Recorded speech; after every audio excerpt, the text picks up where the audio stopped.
Good evening, sim racing fans, and welcome to NASCAR's backyard at the Charlotte Motor Speedway. It's race 23 and chase race 4 of 5 in the chase for a Season 5 championship in the Cora Championship Online Racing Association Sunday Monday Series. As always on LSRTV this evening, the JMP Custom Cycles 225 with the NASCAR Chevy Silverado Circa 2011. The old trucks that I racing, the final time they'll be in Cora competition, and we're glad to have you with us as always on this Sunday evening. Alongside myself, Evan Basoko, is Carl Jones, and as well our technical advisor Lance Speed up at the broadcast booth with us from Small Town Computers. Also, Carl, the field is going to roll from the grid behind the iRacing Ford First Mustang pace car. Then Kevin McCarthy going to be driving around that JMP Custom Cycles Cora official pace car before we get this 150 lap 225 miler underway, which comes with just 2 races left in a championship and a championship battle that is nice and close. Yeah, and I've been up and down. I've been running up and down pit road here all day long, talking to the guys who are right now sitting in the top 6 in points. And I was talking to their owners also here, asking them the same question of, do you think you have what it takes to win this championship? And surprise, surprise, the only answer I've been getting from every single one of these guys is yes, I think I can do it. And right now, looking at the top 10 or looking at the top 12, in points with Ryan Borges, Michael Churchma, George Bark, Nathan Sedlak, and Nicholas Doucette and Dominic Thibault. They're our top 6 right now. They're the ones that I feel right now have a mathematical chance of winning this. Once you get down below that, it's kind of iffy with Damon Gilbert and Dylan Ackar. I mean, they're sitting right there. They're in that area where they could still have a chance of winning this. But as far as anything else goes, I'd say it's going to be the top 6. We're going to have 21 trucks in competition tonight. The pace car is down and away. Dominic Thibault, who is scheduled to start on pole position, going to bring the field around for one more pace lap. They'll group up with the pace car, and then they'll do one more. And technically, once we complete lap number 2 in what is a 152 schedule distance, it's going to be a 150-miler event of green flag action. So everybody going to be bringing it down the pit lane. Has us a moment to talk about, as you were just mentioning there, our championship picture as we enter tonight. Again, this field of cars that everybody qualifying in week in and week out from the qualifiers. We're sliced down to 12 drivers just 3 races ago to fight for this championship. We now find ourselves 3 down, 2 to go. And it is, as you said, Ryan Borges who tops the pile. 1 win on the season, 14 top 10s total. Only by 4 points, though, over Michael Churchma, 14 over George Bark, and 15 over Nathan Sedlak. Nick Doucette not all that far off, 30 back in 5th, and then you talk about 6th, 7th, and 8th on back. Dominic Thibault, 36-40 for Damon Gilbert, and it only increases from there on out. However, there's still a lot of drivers that can get this championship. You talk about 1 week ago when we went racing with the Xfinity B cars at Talladega, Damon Gilbert winning that one and trying to get back on track in his quest for a championship. We're not done with the super speedways, because tonight we talk about how somebody can have a major issue, and that can be huge when we talk about championship implications and whatnot. But really nothing is guaranteed going into next week anyways, because we go back to a plate track. Yeah, absolutely. I mean, look where Dominic Thibault said here last week. He was only a couple points off of the lead there, thinking, he's got the car, had the car to win all day long. I mean, ran up there in the front of the pack and just did an absolutely tremendous job until that fateful wreck that he had there just kind of put him in the back of the pack. That was the end of it. And ended up finishing a couple laps down there. And, you dropped him back to 6th in points, 36 points behind the leader. So anything can happen. But like I said, with that said, anything could happen here. I was talking to him personally today, and he says he thinks, again, he has the car that's going to win this race today. And, that's what it's going to take for Dominic. He's got to be up there in the top 2 or 3 and win these races in order to have any kind of chance of getting back up here for this points race. As always, all Cora Sunday Monday information can be found online at Cora-Racing.com. For full results and upcoming events, go to Cora-Racing.com/race-schedule. And for the full championship run-on, it is Cora-Racing.com/standings. So we go into this, 2 races to go. We're just about set to get rolling here at Charlotte. An individual vehicle championship as well that have been decided throughout these last few. Tonight we'll determine who the truck champion is. 1 week ago, though, we determined the B-Car champion. You have more info on that. Yeah, last week the B-Car championship was David Gilbert over the Phenom He finished 26 points behind. That is Nicholas Doucette, and he was so upset last week after he lost that he thought he had that one. When he found out that he did not, it was actually Damon Gilbert. He just signed right out. He didn't even stick on in team speak, which he usually does after the races and talks. He left. He was so disheartened by that. But he's back this week, and he thinks he's got a good chance at this. But like I said, I've talked to all 6 of these guys, plus their car owners and their team owners there, and these guys all have the same answer, man. We think we can win this championship this season.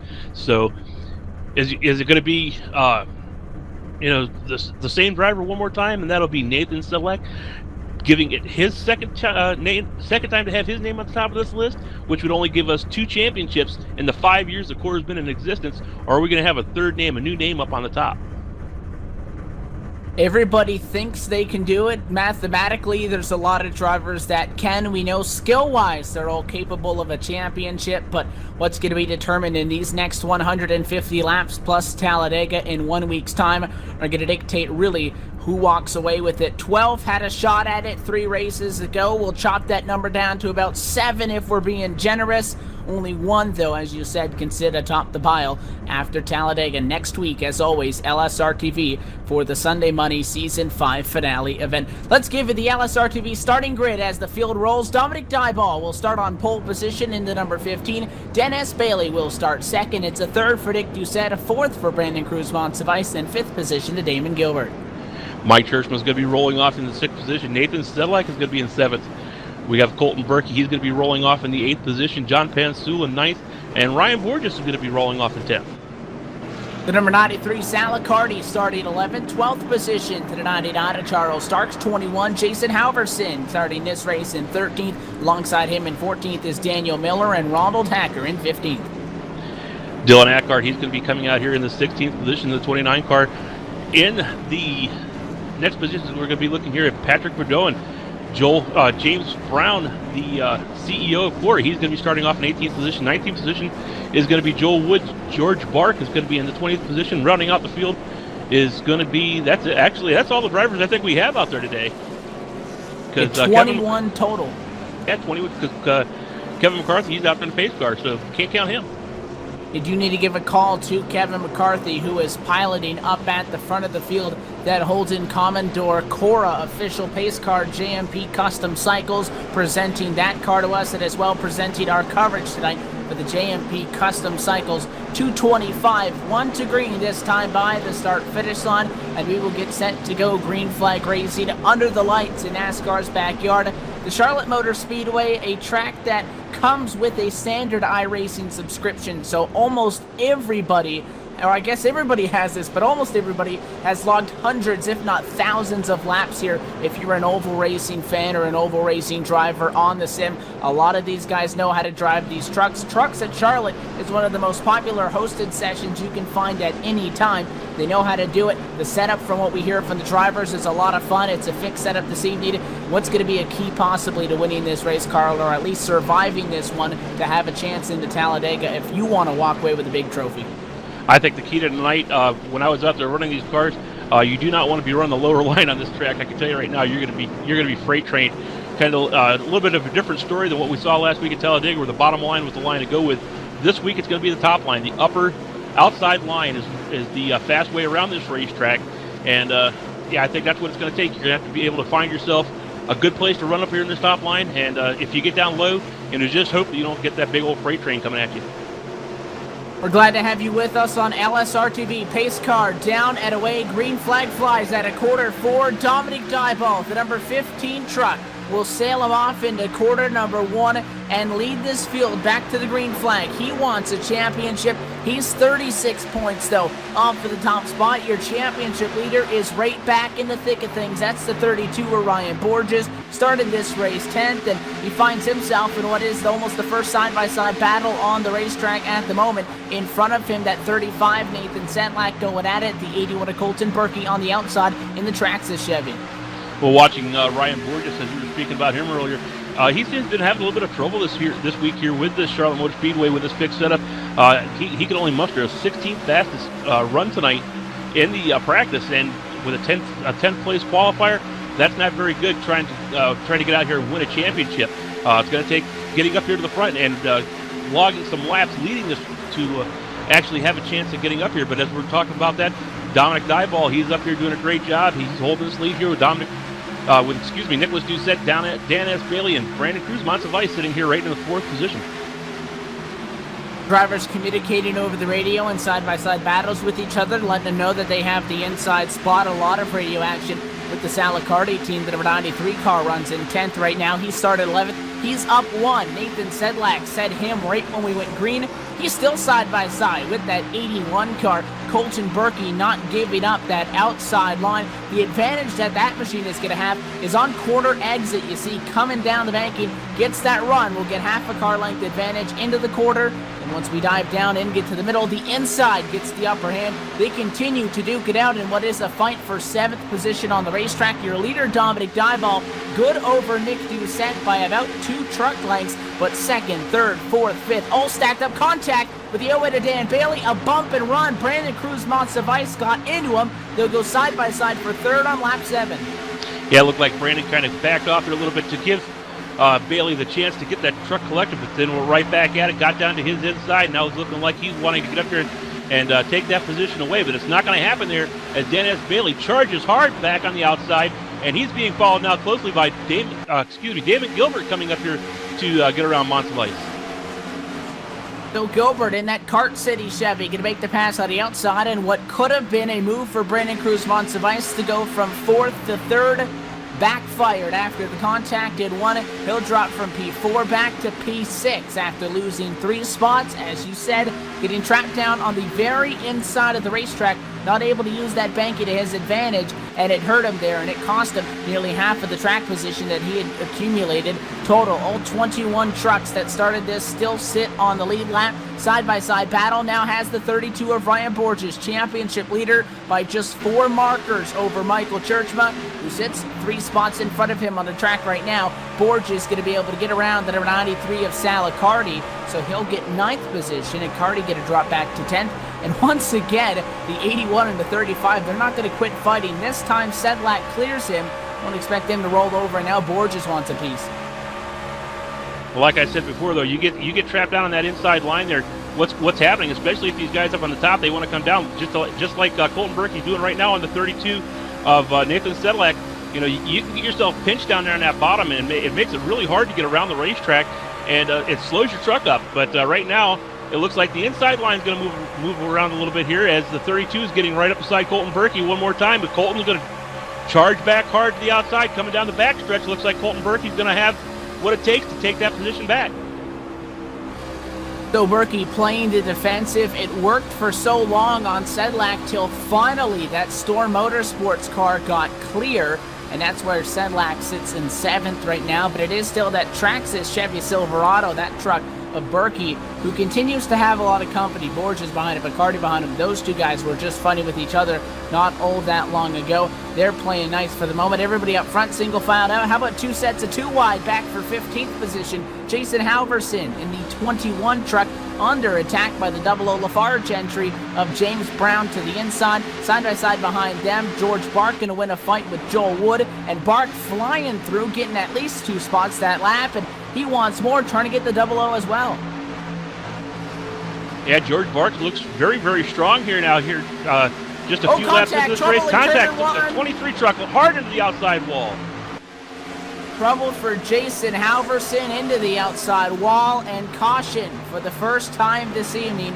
Right in that fight that we were looking at, George Bark got cleared, and it was the 79 who came flying in. A huge run for Joel Wood, trying to take advantage of it, and Jason Halverson ended up coming down on the 79. It looked like his truck may have gotten a little bit loose, which caused it to go down the hill, and after that contact, that number 21 went up, backed it into the outside wall, got split by a couple of guys trying to avoid it. Close calls for Patrick Bedoin and Ronald Hacker. You'll take a look at the replays right here, but caution flag out early at Charlotte, just 13 laps in, and it's right after Dominic Dieball finally got a little bit of a gap going. That's all going to go away. We line him up behind the pace car.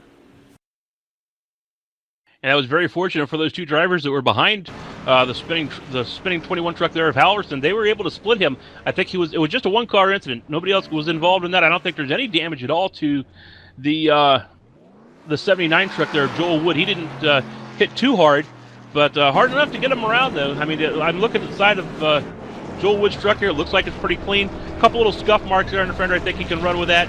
I don't think he's going to have too many problems out here trying to get around the racetrack. But as for Jason Halverson, yeah, he's got a lot of damage there to the back of that truck. He backed it up into that outside wall, and luckily wasn't collected by those other two drivers as they came around and just barely missed him. So Dominic Dieball thought about coming down to the pit lane. He jumped out of line. Nick Doucette stayed out with him along with Churchma, Monsivice. Everybody else coming down to the pit lane, so not going to be much more than about 4 trucks or so that stay out. Everybody else going to be on fresh Goodyear Eagles. We'll have to actually Goodyear Wranglers, we have to say. We'll see how that affects them when they exit the pit lane. Take a look at that Halverson entry, who again got the brunt of that impact. His machine just now coming down to the pit lane, and looks like that he may actually be out of this. That bad intention Chevy. No, back on track now. He'll come into his pit stall and is going to get some service done, get a quick fix, get back out there on track. And because it was an impact back end first into the wall, he kind of lucks out in that regard, Carl, because if you go head on into the fence, you're probably going to lose that engine. That would have forced you to take about a 3-minute tow on the virtual tow truck back to your pit stall. Goes in back end first, drives it to the pit lane, gets serviced. He will lose a lot of spots, but good news is he'll have a brand new truck and he'll still be on the lead lap. Taking a look all the way down pit road here, everybody that I saw in there took 4 tires and fuel, so you're not going to see anybody out there with any kind of weird strategy right now. Everybody went in, took 4 tires and fuel, came back out, and looks like everybody's going to line up pretty much the same way they went into the pit stops, except for the fact that the 4 drivers that stayed out, the only one that's not going to advance in position right now is going to be Dominic Dieball. You're looking at Nicholas Doucette, Michael Churchman, and Brandon Cruz Monsivice. They all were able to get up here the 1st, 2nd, 3rd, and 4th. Now, Dominic's still sitting there up in the lead, but as they went in the pits, that's how they came out. And now we look at the drivers that did not elect to come down to the pit lane in this one. You have Dieball up front, Doucette, Churchman, Monsivice, Damon Gilbert in that Cart City Chevy, first truck off of the pit lane. So the top 4 on nothing, everybody else on 4 tires. These cars, dude, I guess these trucks, they are showing Goodyear Eagles. They should be Goodyear Wranglers on these machines. But this is the final race as well with these trucks. We talked about 2 weeks ago when we were at the Brickyard, the Indianapolis Motor Speedway, running the the Indy cars that are no longer in use in the official series on iRacing, but they were when this season started. So running those through all the way, everybody had setups on those and everybody had more seat time on those. Those were retired 2 weeks ago. Now this is the final time that we're going to see these now circa 2011 trucks in use, because obviously the new trucks, the Chevy Silverados and the Toyota Tundras, now available on the service. Those are going to be in use next season on Cora, so the final time we'll see these trucks. Yeah, it's been a year of change here, and one of the things, like I said before, one of the things that can change here is the championship winner, and what would be a change would be having a new championship, or having a new champion, excuse me. In the past 5 years, like I said, we've had 3 drivers. In the past 4 years, we've had one driver that has won 3 seasons in a row. That we had Nathan Sedlak came in. He was the first one to put his name on the board as a new champion.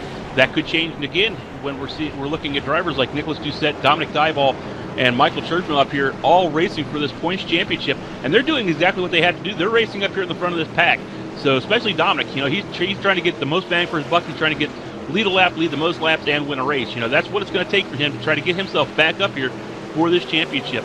And looks like I think we're getting ready to go back to green here this time by.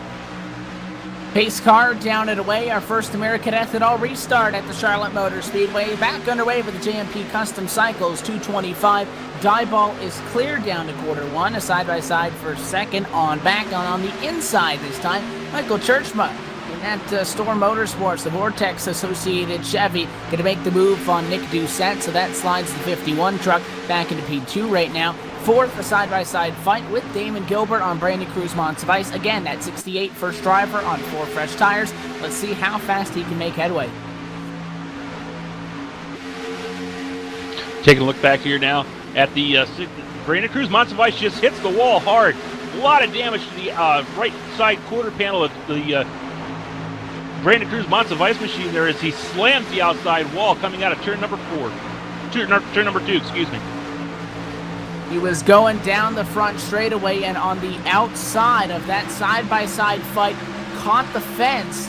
And the way that all these racetracks were made was they weren't made with a safer barrier initially. So the safer barrier has to jet out of the initial wall where it begins. And unfortunately, he was stuck on the fence and found that safer barrier start and plowed the right side of that number 54 Chevrolet up against it. He's back down in line now, but not quite up the pace. The 80 with a Colton Berkey trying to put a pass on him. That would be for position number 9. He's bringing a lot of friends with him. John Pansula, Dylan Ackert, and company. Montsevice not only is kind of knocked out of his rhythm, but I'm sure that truck is suffering from some sort of damage. That's going to take him till the next caution flag if he wants to get it fixed. But how about the top 7 within 0.8 of a second of each other? A big single file freeway up against the outside down the back.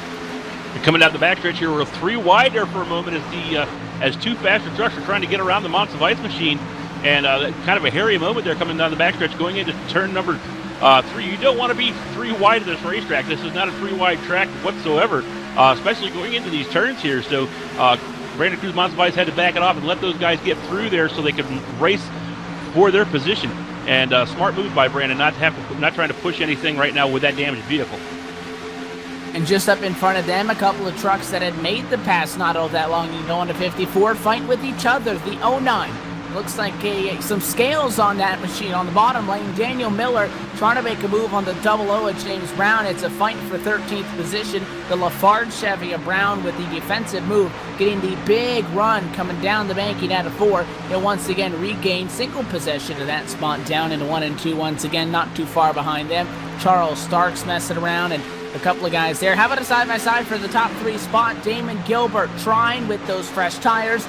May not have been as fast off the gate or out of the gate as he would have expected. Again, we did have a caution, but only with about 12 laps on those tires. Typically, you're going to really be able to hold it maybe flat out for 1 lap, and you're almost back in line. And Damon Gilbert, although he was able to get around Dan Bailey, stuck in 4th. He's trying to find a way around Nick Doucette, but not with a huge advantage to the point where he can just power around him. He's trying to set that 51 up for a move. Good round down the back, takes a look to the inside, not enough of a position, and has to stay in line. Well, now that we're down to pretty much single file racing for right now, I was going to try to segue into talking to our guest here with us tonight, talking about the Small Town Computers machine out there, but unfortunately he got up in the outside wall. But it's always a pleasure to have Lance Mead up here, the owner of Small Town Computers. How you doing today, Lance? I'm doing all right. How y'all doing? We're doing great. Hey, I got a really interesting question for you here. We're running down to the last 2 races of the season. We got this race and next race to go next week. If you're one of these drivers out here and you're racing for a championship point, looking at the computer aspect of this, what exactly would you be doing with your computer to make sure that your computer is 100% up to running snuff and ready to go for these next 2 races? Oh, well, any race. Like you said, especially when it comes to doing a championship, I would make sure that it was free of malware and stuff. And like I said, there's different programs that you can use for that. I've talked about malware bytes before that you can use for free, but I would definitely be making sure that, just everything, every aspect, make sure that my computer was physically cleaned out so it's not overheating. There's just so many different aspects that I would make sure that my machine was top-notch. Well, it's always a pleasure to have you up here in the booth, man. Enjoy the free coffee and donuts that we have supplied here for you. We're going to get back to a little bit of racing right now. Looks like they're racing once again here for the top spot now. The 88 of Michael Churchman's taking a look down to the inside at Dominic Dyball. Is he going to be able to make it stick? No, Dominic's going to make a really strong move coming back out of that turn. Coming down the front stretch here, looks like he's going to be able to maintain the lead, but now to the outside of him is Nicholas Doucette. It's funny because when we run single file, everybody kind of tries to go down to the bottom. You see the 15 do that, gets those left side tires on the line. Sometimes they try to cheat that line a little bit. You got to watch it though, don't get too low. But then once you go side by side, inside works on entry, the outside works on exit, because nobody's going to run a good lap time when you're side by side contact. As the 88 pushed up the hill just the slightest bit, got into that Kart City suspension looking like the Chevrolet of Damon Gilbert. Yeah, he got damaged a little bit on the left front of that truck, dropped back, Sedlak around him, Dan Bailey around him, now Ryan Borges trying to get around him as well. But you talk about you're not going to be the fastest when you're side-by-side car. When you're by yourself, you go to the bottom, you swing way wide on exit. So if you're on the inside of a side-by-side fight, you don't get the good run off because you don't get to get to the gas as soon as you would like. If you're on the outside, you don't get the entry diving it down, but you can get on the gas a little bit sooner. That's where you trade it off, and so far the 15 and a lot of guys have been really good in defending their position by getting great runs off the quarter. Churchma slides back to third. Borges is 4 spots behind him. Those are the 2 drivers that are 4 points apart in the championship so far, being a very close race, and Borges is going to lose 1 spot, so that gives Churchma right now in third an upper hand. Actually, right now it looks like Ryan Borges is seeing what that freight train looks like here now as the 81 of Colton Berkey's going to take a look to his outside. He's been passed by about 3 different drivers now. He's gotten stuck down here on the bottom of this racetrack. He is not able, like you said, to get on that throttle coming out of the turn, and there's nothing he can do. These guys are just going to go around him. They're able to get up to the outside there. They get that really strong run off the turn and down that straightaway, and they're actually able to pull him by about a truck length every single time. So looks like Ryan Borges now is going to fall in line. He's going to be able to get his line back and get back to stopping the bleeding here and try to see if he can rebound and come back and pick up some of these positions that he's lost. And he tries to go at the 81 of Colton Berkey, not going to work, and just like that, Borges to 9th, Churchma still in 3rd, the 88 truck doing what it needs to do, however, does have a little bit of right rear damage from when he slid up the hill and did make contact with Damon Gilbert just a couple laps ago now. When he was fighting for the lead, he went to from the side-by-side fight for the top spot, and you said it then when the 51 car and Nick Doucette got the run on the high side after the 88 kind of had to check up from that poor run off the quarter for being on the left side, driver's side door of Diebel when he tried to get the top spot, allowed that 51 to make the pass, and that True Speed Motorsport Chevrolet complete the pass, now get up to second. So it's Diebel, Doucette, and Churchma 33 laps into this event. Right behind them, Dan Bailey, Nathan Sedlak, Damon Gilbert, and company. But the top 7, Zach really, within 7/10 of a second of each other. Will they're single file for the moment? A lot of guys taking some peeks. It's very close quarters. You got to wonder what's going through the mind right now of Dominic Diebel. He knows he's doing exactly what he has to do to try to get up there and win this championship. But you have drivers up there like Nicholas Doucette sitting here in 2nd place, Michael Churchma sitting here in the 3rd place. You know, they're doing exactly what they have to do too. So this isn't over by a long shot, and I think that Dominic Diebel right now is finding it a lot harder to try to get back up here and regain his points that he lost earlier or last week in last week's race there when he wrecked. You know, it's going to be a long road to hoe because, I mean, he's got some really strong names and some real good wheelmen out there that are wanting this championship just as bad as he does. And again, we continue to look. That's still all 21 trucks that took the drop of the green flag. Still on the lead lap, and especially these top 7. I said they were within 7/10. How about 6? They are all over each other. Somehow, nobody side by side quite yet. Sedlak taking a peek to the outside on Dan Bailey for 4th. That won't really work into a corner. Really throws it in, and somehow the door opens up on the bottom for the 08. That's Churchma at a bad entry. So we'll go side by side for 3rd, side by side behind them as well. It's a battle for 5th as well. 2 wide, 2 rows deep, all inside the top 10 down to corner 3. Yeah, watching the Nathan Sedlak machine out there in the 35. Right now he is under fire by Damon Gilbert, but he's able to maintain his position now as he gets back up here in front of the Gilbert machine and does not lose his position. But there was a little bit of a fight going on. Now we got another good fight going on here with Dan S. Bailey and Michael Churchma, as Bailey has gotten down to the inside and showing that you can make the pass to the inside. It's just hard to do because right now here comes Churchma back to the outside, close quarters. Almost a big wreck here on the back stretch, sliding up the racetrack. The 93, what a save by Salacardi. Nice save. Salacardi, that was one of the, I think that's going to have to go on the highlight reels there. It's probably one of the best saves I've seen this season. That was excellent. He should have been in the outside wall, got knocked to the apron, came up, and guess who he almost took out? Championship leader Ryan Borges was right there. If Borges walks away with this championship, he better split some of that payout with that 93 truck, because Salacardi somehow kept it out of the door of the 32 truck, and that could have very well ended Borges' championship hopes. What a close call, and despite that, nobody's settling down at all still. A spectacular race so far. The top 6 within 0.5 of a second of each other. Dan S. Bailey looking to the inside on the 51 of Nicholas Doucette for the top spot. He's got Churchma pushing him, the 35 up high, so the top 6 fighting, and then 8 through 12th as well with a couple of side-by-side fights of their own. It's great racing. I'll tell you, Bailey made it work there around Churchma the last time, so he's taking a look one more time, see if he can do this with Nicholas Doucette now. He's going to get down to the inside and see if he can make that pass one more time. Like I said, he got around Churchma. Is he going to be able to get around? We got caution on the track. Caution's on the track. Caution flag flies, trouble down the front straightaway for the number 29 of Dylan Ackart with the JMP Custom Cycles on board. His number 29 Chevrolet. Trouble on the front straightaway and caution at the lap 40 mark. Talked about how he avoided quite a few possible incidents, and Dylan Ackart, as the replays going up, just caught the fence in corner 4 by himself. That 29 truck on lap 39, a solo incident. We talk about the speeds that these guys are running. He committed to the corner. Once that thing starts to push up, he got out of the gas, but I mean, there's really just no way to prevent it at that point. Hit the wall, spun it out on the straightaway. Single car incident, nobody else involved, just that 29 truck, and caution flag back out for the second time. Well, now we're going to see what these guys up here in the front, Nicholas Doucette and Dominic Dieball, are going to do with pitting. You know, they didn't pit the last time they had a caution on the racetrack, but it didn't make too much of a difference out there because, you know, they were able to maintain their positions. Nobody was able to really get up there and do too much with them with those 4 fresh tires. So, you know, right there, like you said, that they were only 17 laps into it on that, but now they are 41 laps into this race. Is Dominic Dieball and Nicholas Doucette going to see if they can get down here and maybe even up the playing field here, put 4 tires on these cars, or on these trucks, excuse me, and see if they can continue to stay out here in the front of this pack.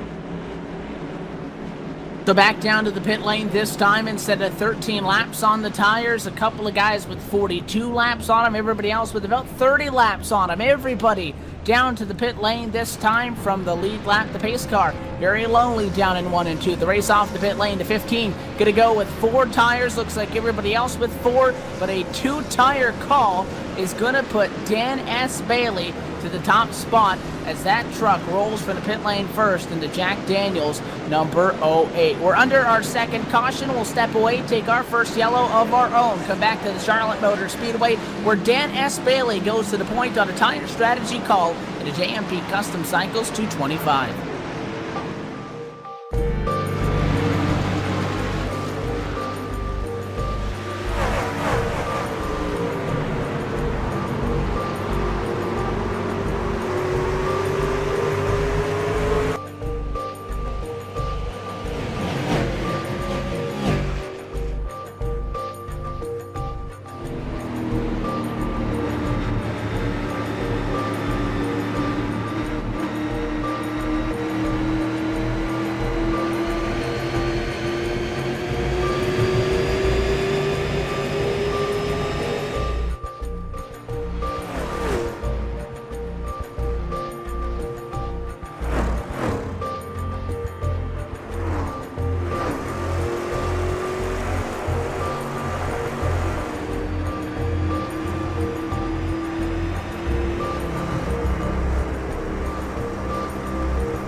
Back live at the Charlotte Motor Speedway. The lights go off on top of the iRacing.com Ford First Mustang pace car. We get set for our second American Ethanol restart in this evening's JMP Custom Cycles 225 for Chase Race 4 of 5. The Cora Sunday Money Series 5, Season 5 championship.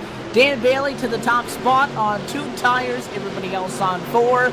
Just passing now that 3rd mark in this race in about a couple of laps. Green flag and contact already back in the pack. Championship leader Ryan Borges gets hit by a teammate in the back, and 32 has some damage now, but look up front. Dan Bailey, a great restart. How long can he hang on to it? Well, the race officials were trying to warn everybody in the back that he only took 2 tires, and apparently they're not too happy about that. I don't understand why. I mean, you got to use some kind of strategy out here if you want to go up here and try to take the lead off of a driver like Dominic Dieball, who has led every single lap from the drop of the green here. And right now it looks like Dominic Dieball is under attack now by Nicholas Doucette. He's going to make that all but too familiar run there, coming off of that straightaway into turn number 3, and he's going to be able to maintain his position. So Dominic Dieball still in the 2nd position over Nicholas Doucette. And Dieball closing very quickly on that number 08. It's not like it was a Hail Mary 2-tire call from Dan Bailey to get himself from the high 20s or, high teens on track. He was running inside of the top 5, just wanted the clean air to see if that would help the Jack Daniels Chevrolet. Right now to the good by 3 truck lengths, 4 truck lengths in the corner. Good news for him is the longer he can hold the lead, the more these tires are going to start to get balanced out with each other, because it's right off of the restart that these guys like Dieball, Sedlak, and as well the 51er Doucette, who has slid from trying to get 2nd, now back to 4th right now, but still inside of the top 5, is when these guys are at their prime. Call out to George Bark into number 42. Bark Competition Karting Machine enters tonight 3rd in the championship. Started off the season with a trip to Victory Lane at the World Center of Racing to Daytona International Speedway. Went quiet for a little bit, has turned up the heat lately. He sits on 3 checkered flags this year. It's up from 19th to 5th right now, a gain of 14 spots. He may not be done either. Meanwhile, back up here in the front with Dan S. Bailey, he still has nobody up here challenging him for this lead position. So it looks like those 2 tires may pay off. Like you said, they're going to balance out here after a few more laps. Dominic Dieball is already to the point where he's got his new wore off his tires. As I say that, though, he's going to gain, and he's going to get right up here on that back bumper of Bailey, and we'll see if he's going to be able to do anything with him as he gets up here and gets ready to see if he can get to the outside, which is where the optimal passing place is at this racetrack, and get around and take his lead back and try to get back out here. So he's wanting this points championship badly. Oh, contact in the quarter number 4. Trouble for Jason Halverson, the number 21 machine. This truck has had issues earlier tonight, and he found the fence in corner 4 for the 2nd time this evening. Didn't spin it out, but did lose significant speed, has significant damage as he tries to get back up the pace. I was looking at the back of the pack because I was about to say still all 21 trucks are on the lead lap over Halverson's night, going from bad to worse after he hit the wall in 4, self-spun, got a quick fix. Now his new truck damaged once again. We look back up to the top of the field, though. The 15 has the 35 literally knocking on the back door. A tap into quarter number 1 from the hands of the 35, a Sedlak, who rides 3rd to Dominic Dieball. They've caught Dan Bailey. The question is, can they put a move on him? We got two trucks down here on the inside. No contact with the inside wall, but two trucks. I don't know who it was. I just saw him spinning off the track. And looks like we are going to go under caution. Damon Gilbert with the trouble down the back straightaway after the number 93 car came up into him after Sal Accardi initiated that contact. Sal entering this race not in a position to fight for a championship. Turns Damon Gilbert around. We talked to David 1 week ago when he went to Victory Lane at Talladega, said that really, if he wanted a realistic shot at a championship, he would need to win these next 3 races.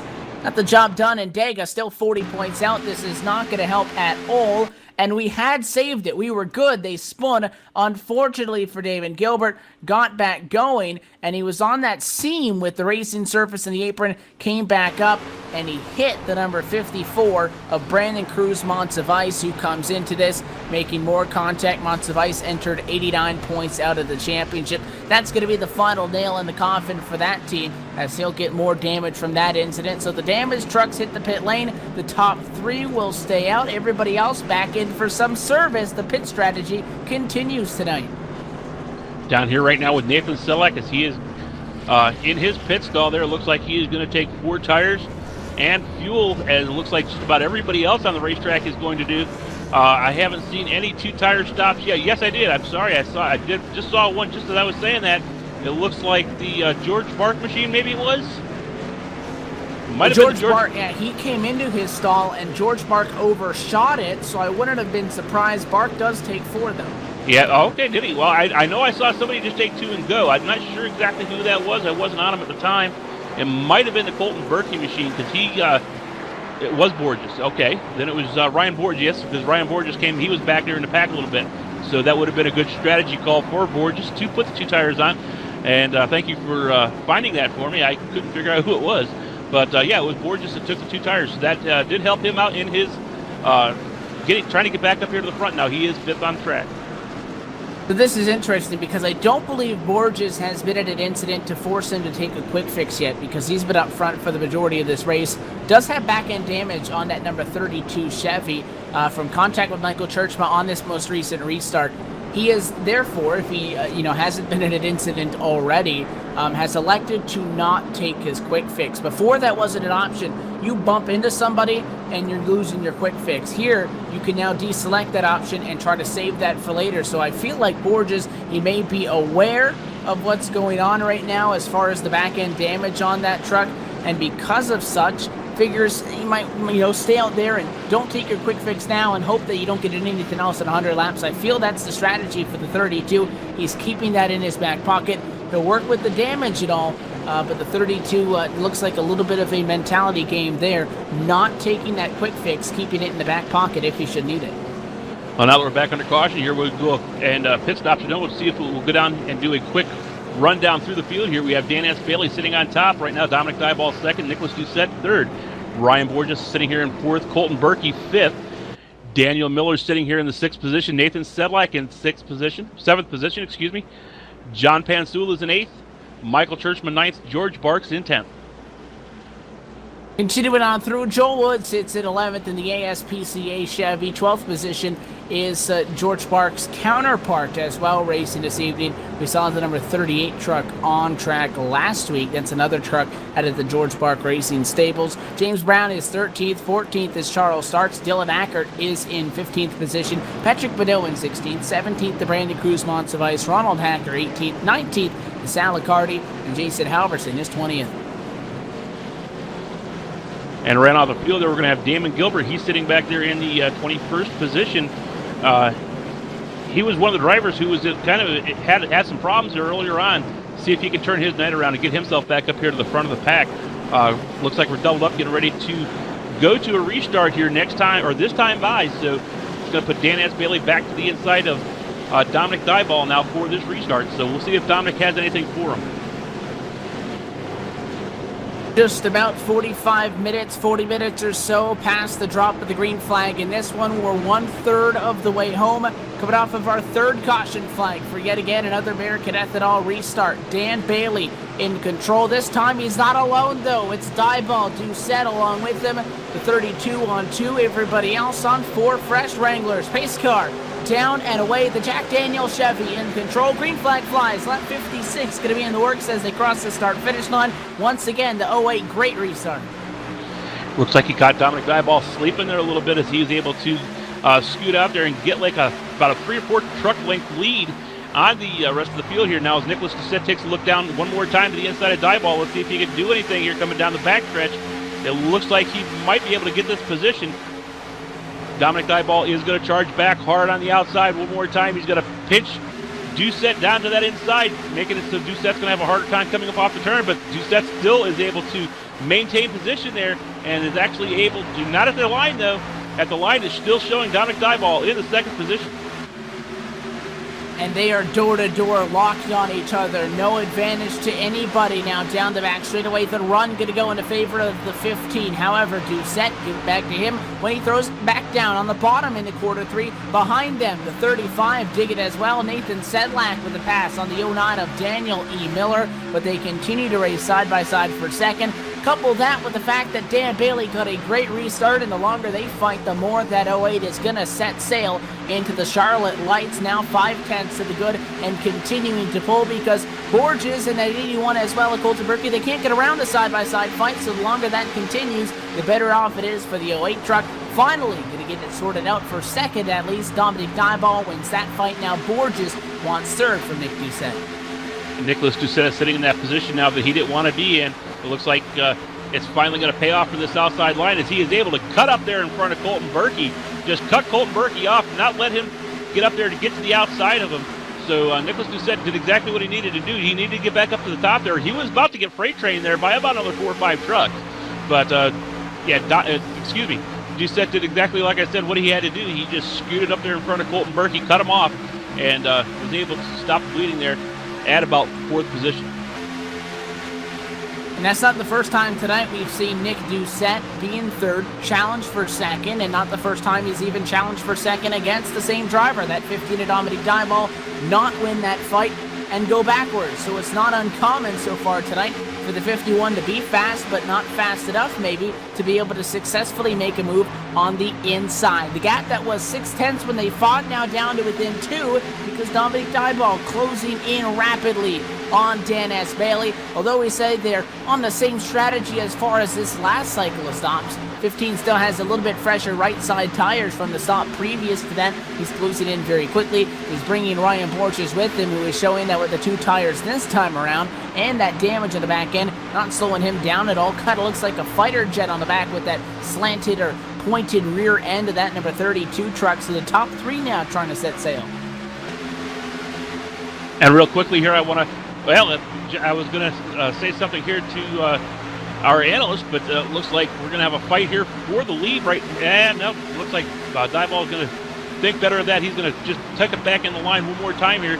Maybe see if he can get a run on him on this coming off the backstretch, going into turn number 3. He's not going to be able to do anything with him. They're just going to go single file down into turn 3, coming out of turn 4. So real quick here, I want to get with our computer analyst here from Small Town Computers, Lance Mead. As we got one car going down across the infield, hard to the inside wall, hits the pace car, sitting down in the end. We have caution one more time on the track.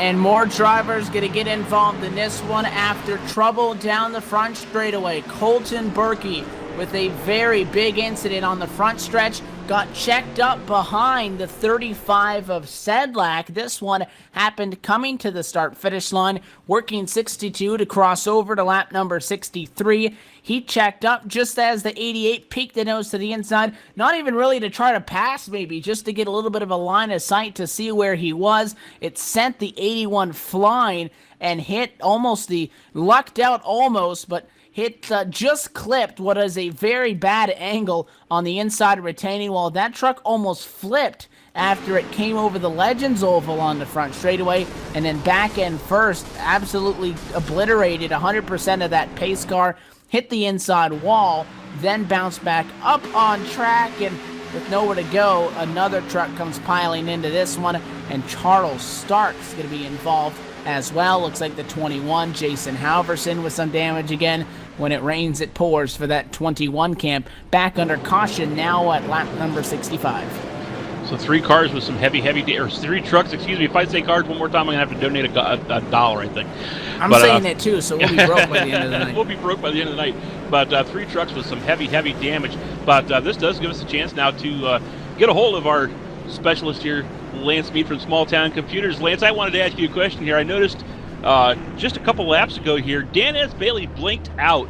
Can you explain, first of all, what that means and what would cause that? What would cause your vehicle to blink out on the racetrack?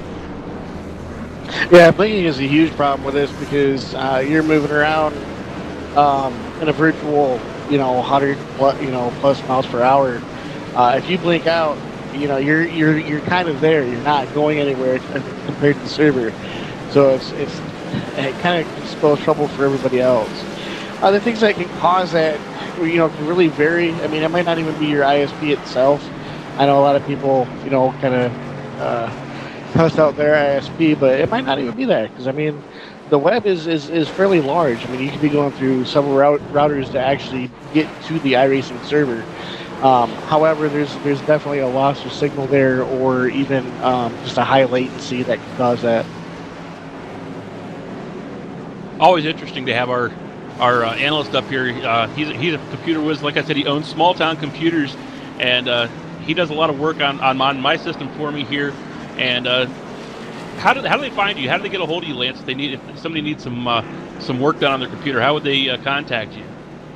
Well, right now I'm kind of in transition, working on a web page. I don't have that currently. However, we do have a phone number that you can reach us at. You can reach us at 269-804-9903. That's Lance Mead from Small Town Computers. If you need anything fixed on your computer, he's the man to contact. He's a whiz at these things, man. He works on my computer all the time. Hey, got a little piece of information here, and maybe something you might be interested in here at what's going on right now, Evan, is Cora is right now, they're almost at a big mark, stepping stone, or whatever you want to call it, landmark of their 5 years in existence. Cora is almost at the $25,000 mark being paid out over the past 5 seasons. That is just unheard of in this kind of thing here, is that kind of money being paid out.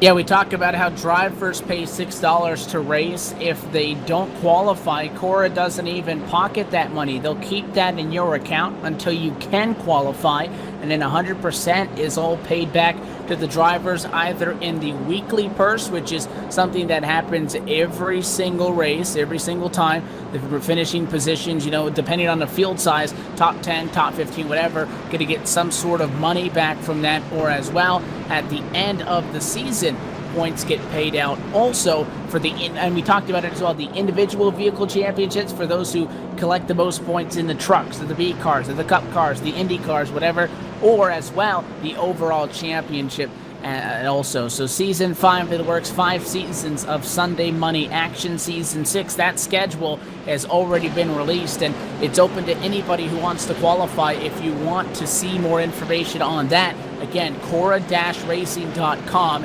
is the place to be. You can make your deposits on there. You have the schedule, the season 6 schedule as well has been released. Again, that's Cora-Racing.com, or as well on Facebook, just search Cora-Racing.com. You'll be able to find their page, and that as well includes a lot of information. We're going to go back at it. One more restart. We close in just about 8 laps shy of the halfway point at the Charlotte Motor Speedway. 2 tires, the name of the game, up at the front of the field. Joel Wood, the ASPCA Chevy, in control of the field. He's one of the brave souls that stayed out. We're back at it, and it's a melee for second on back. For the first time tonight, Ryan Borges looks like he'll be able to get second. Also, for the first time tonight, we're seeing drivers like Dominic Dyball in a lot of heavy traffic. He started out here on the pole and was able to lead a good portion of this first part of this race, and he only fell back to second there after the first caution, and now he's sitting here back in the 5th position with a lot of traffic all the way around him. So a little bit of a different position that he's used to seeing here so far in this race. Back up here to the lead. It didn't take Ryan Borges long. He is down to the inside of Joel Wood here for the first position. Looks like Joel's also going to be passed by, Damon Gilbert there in the 68 machine. Yeah, Borges got up alongside the 79, kind of got stuck, and I thought maybe Gilbert would have made it 3 wide. Maybe instead of, if it was, lap 68, if it was at 128, he might have done it, but stayed single file, then ducked down to the bottom on the 79, was able to make the pass. We've seen 2 tires work before, not working right now for the Joel Wood entry, who started this race back in 20th position via a provisional, did not put down a lap time in the 5-minute closed truck 2-lap single-run qualifier session up to 3rd. Looks like Nathan Sedlan going to get that top 3 podium position from him this time in the 3, half a truck length advantage, and now that Storm Chevy will get clear. Behind him, the name you just mentioned, Dominic Dyball, going to have the 79 almost act as a pick on him as the 88 tries to pass him. Both those drivers trying to find a way by, and that would become a fight for P4. Yeah, and right now we're seeing, a little bit of contact there between the 88 and the 15. It looked like Dominic Dieball kind of came down trying to pinch the 88, but came down a little bit too far. Just got a little bit of contact there. Not a lot, a little bit of damage done, but not too awful much, I don't think. But he was able to hold his position because of that, because he got him pinched down there. But it looks like, one more time, looks like the 88 of Michael Church is going to take a look down to the inside on the front stretch, see if he can make this pass stick. And at the same time, here comes George Bark. George Bark on the 42 looking to the inside of Dominic Dieball. Dominic is doing something that he hasn't done all race long, and that is starting to fall back as he gets to the outside wall. Hard Big contact with a 0-8. Hard contact. Back up on track. Dan Bailey, a huge hit to the inside wall yet again. A truck that has pulled strategy after strategy card tonight with a big impact down the back straightaway. All started for that fight for position that we were talking about. We questioned if Dominic Dieball would be able to perform well in traffic. Was side by side with Michael Churchma, and a very small bobble from the 88 got loose, stepped it up the hill. He didn't, punt the 15 into the fence, but it got him just loose enough to the point where he came down. He hit the 08 machine, and it was a huge hit to the inside wall for Dan Bailey. The 15 drove away on the apron, but then Dan came back up, got a face full of windshield for the 29 of Dylan Ackert. Ackert involved, and a couple of the drivers may pick up a little bit of damage, but really a huge hit for Dan Bailey. That truck absolutely obliterated. Couple notes here. It looks like Jason Halverson, he has finally decided to give it up for the race here. He has manually disconnected from the server. Also, a big one here, Ryan Borges has received a throughput penalty, fell out of this race. So Ryan Borges right now in big trouble. If he can't get that computer reconnected, that is our points leader, ladies and gentlemen. Yeah, he has huge. to get that back huge. on this track here if he wants to have any chance on winning this championship. And speaking of championship hopes, Dominic Dieball, he's able to get that truck fixed, but he is going to fall way back in the back of this field, and he is going to have a hard time, as we've seen passing. Not the easiest thing out here in Charlotte, as Ryan Borges is able to reconnect. So we'll see if Ryan's going to be able to get back out here and get back on the track and not lose too much. He'll at least lose one lap. We'll step away as we cross the halfway point in this evening's JMP Custom Cycles 225. But Ryan Borges at least going to be 2, maybe 3 laps down, if not more. He is dropped from the sim after he entered as the leader in the championship standings, over just by 4 points by the driver that's on a podium spot, Michael Churchma, looking to take control of this Sunday Money Championship. We step away and return to Charlotte for the second half of Racing Action in a moment.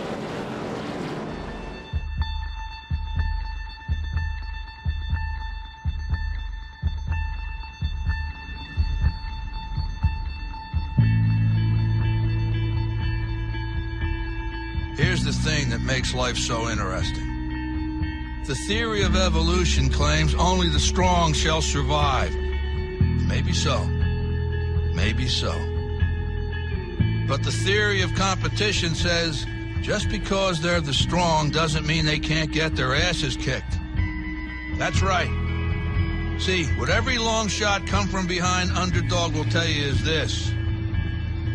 The other guy may in fact be the favorite. The odds may be stacked against you, fair enough. But what the odds don't know is this isn't a math test. This is a completely different kind of test. One where passion has a funny way of trumping logic. So before you step up to the starting line, before the whistle blows and the clock starts ticking, just remember out here, the results don't always add up.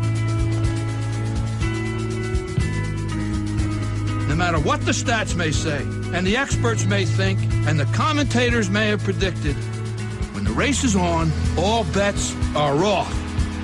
Don't be surprised if somebody decides to flip the script and take a pass on yelling uncle. And then suddenly, as the old saying goes, we got ourselves a game.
red contact made. 56 slides it into 4. Who's going to be at the stripe? Dead even. Give it to Ryan Truex. Truex is your winner over Tandy.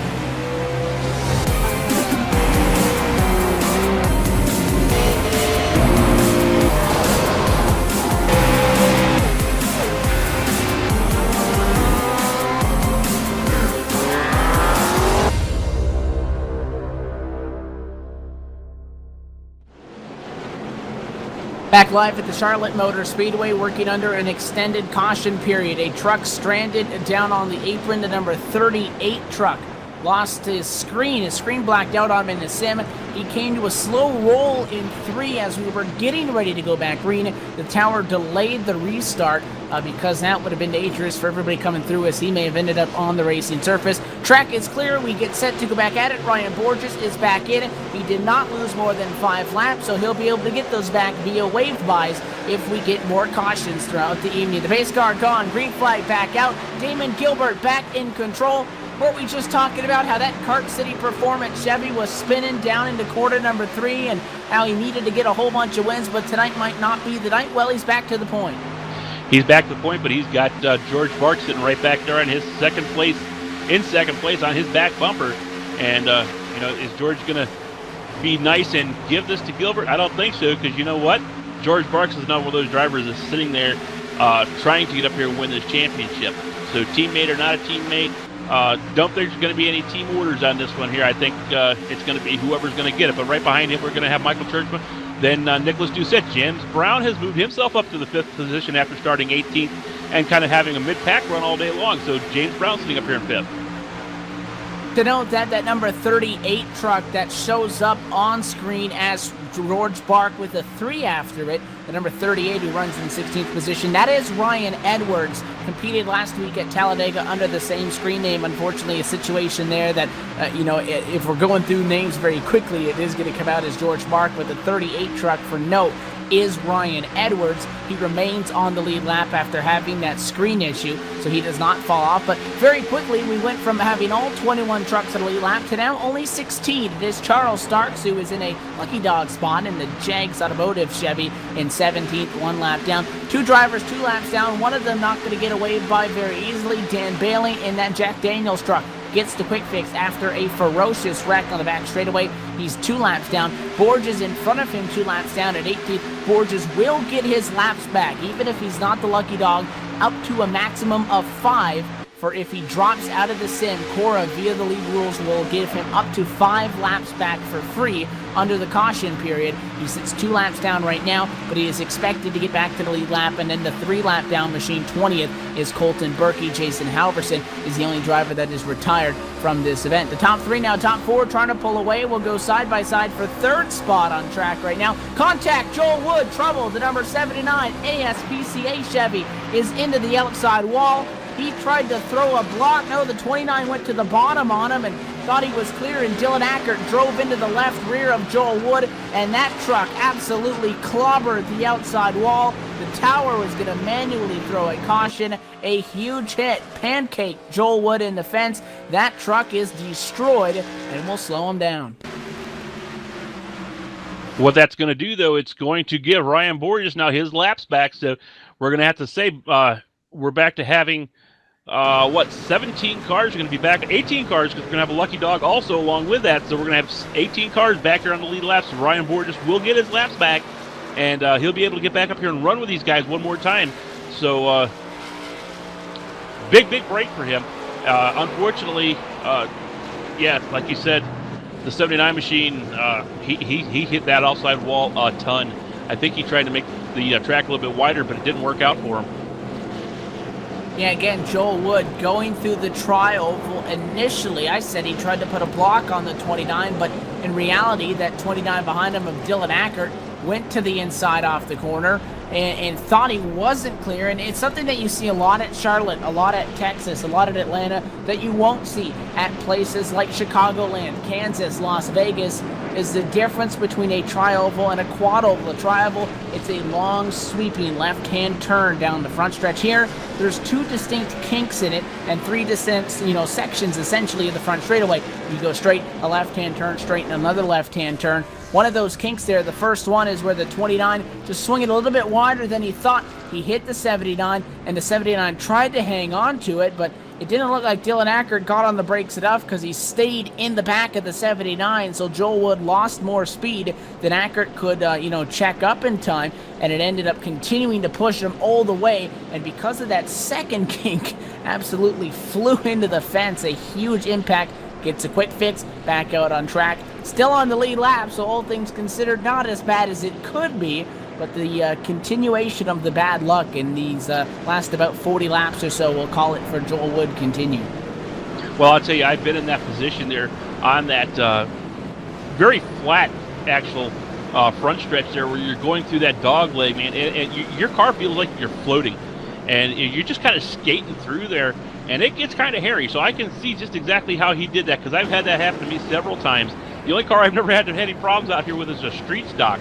But I've been out here in the Gen 6, and I've been out here in these trucks. Yeah, you get through that at them speeds that they're going. You go through that dog leg, and it just kind of feels like your truck is skating, and it's just floating. And it's very, very easy to misjudge and get that have that happen to you get out on that outside wall.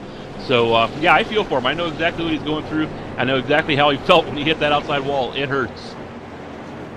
When you're in the corner, those G's push that race car down to the surface. When you come up off the corner and those springs subside and they stretch back out a little bit, the truck does get a lot lighter. It's a lot more sensitive to some contact. And well, not to mention, though, that's flat. I mean, it's not like you have any banking to help you there either. You're coming out of that on a... leaning the right side of the truck on it. You don't have support. And not to mention you're doing about 180 miles an hour either. That doesn't help. Right, exactly. So George Bark is now in the top spot in the Bark Competition karting Chevy. He leads Michael Churchman, Nick Doucette, Damon Gilbert, Sal Liccardi. Not surprised that the majority of these names, the top 4 we'll call it, are in that championship hunt. It's funny how that works out. Bark, again, looking for what would be a 4th win on the season. Only driver with more than that is Damon Gilbert, and Gilbert, again, we said he needs to win 3 races in a row if he wants a championship. He's top 5 right now. He won 1 week ago. It's not impossible, but it doesn't matter if you win every race. If you're down 40 points and the guys you need to beat sit second every time, it's not going to happen. Well, I'll tell you, one driver right now, that Dominic Dyball in the Dyewear machine, he has moved himself all the way back up to the 10th position. He restarted last time. He was back in the pack. I think he was somewhere around the 15th or 16th position. So he's able to move up several positions here and doing what he needs to do. But, yeah, he's in a world of hurt, and if he don't get himself moved up and get back up to the front of this pack, because he's got a lot of points he's got to make up to get up here to win this championship. But back up here to the front now, we're double back up. It looks like George Barks is going to take the outside over Michael Churchma. The leader does get to pick whether he wants the inside or the outside to restart. So it looks like George Barks is going to take the outside for this restart. 10 laps removed from the halfway point in this evening's JMP Custom Cycles 225. JMP Custom Cycles, title sponsor of all of our Cora Sunday Money Season 5 Championship Chase events. Want to thank them for making tonight possible on our broadcast side of things. The base car down and away. George Bark choosing the outside as the control car. Green flag flies. Churchman caught sleeping. That is going to be a huge benefit for Damon Gilbert. He'll follow the 42 through and immediately to second place. Great restart for both those trucks. Absolutely, yeah, that was... And then we have another car. It looks like Sal Liccardi skated up the track, just about hit that outside wall, but was able to contain it and bring it back down. No damage done to the truck, but close call there for Sal Liccardi one more time tonight. He's had 2 great saves, so let's chalk that up for another one to maybe put on the highlight reel there, as we've seen Sal Liccardi just about taking out that outside wall again.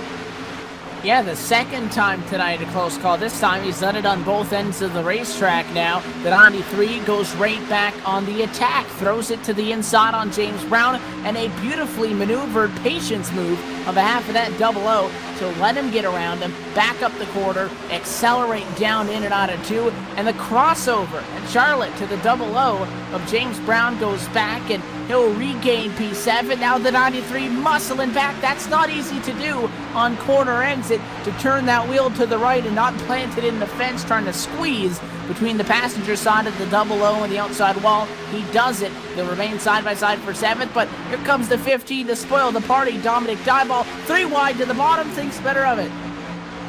I was going to say, Dominic, I don't know where you're going there. You don't want to make a 3 wide going into this turn. But meanwhile, here comes Salakar, and he's going to try to make it 3 wide anyway. So here they go. They got 3 wide. Dominic Dieball, James Brown, and Salacardi, and they made it work somehow coming down that front stretch through that dog leg. I don't know how they did it, but they did it. And wow, Dominic Dieball on a mission, wanting to get back up here to the front of this pack. Daniel Miller backed out of it, so that 00 didn't come across the nose, because you said it, that dog leg was going to be the spot where 3 lanes wide, typically you're not all going to get there through nice and friendly, and everybody's going to be in agreement on who gets what amount of real estate, but somehow they make it work, and we close in just shy of 60 to go. The 00's in defense now. James Brown into the outside wall. Dominic Dieball made a move to the outside after he thought he was clear going into quarter number 1. The 00 had to react to that.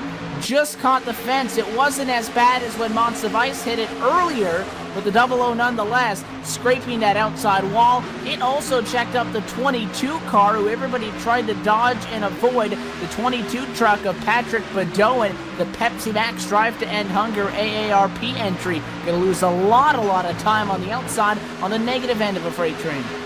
Well, looks like the 00 Lafarge entry machine.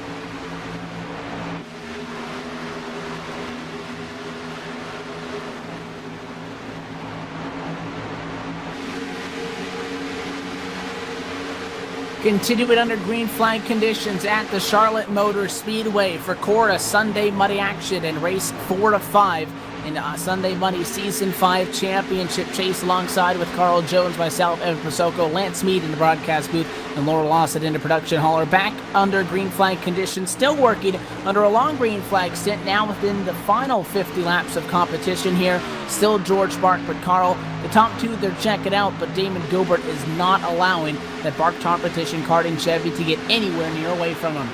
Oh, absolutely not. Yeah, Gilbert's been right on his back bumper here now for the past about 10 or 15 laps. And like you said, just not letting him get away. And it looks like the field's kind of broken up into different packs here. We have the top 2 right now of George Bark, Damon Gilbert, and then not far behind them, we have Michael Church, but he is running kind of by himself.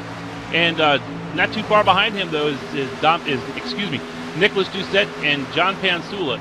Then going back here a little bit to the Salacardi entry here, he is being followed closely right now by the Dominic Dieball machine at number 15.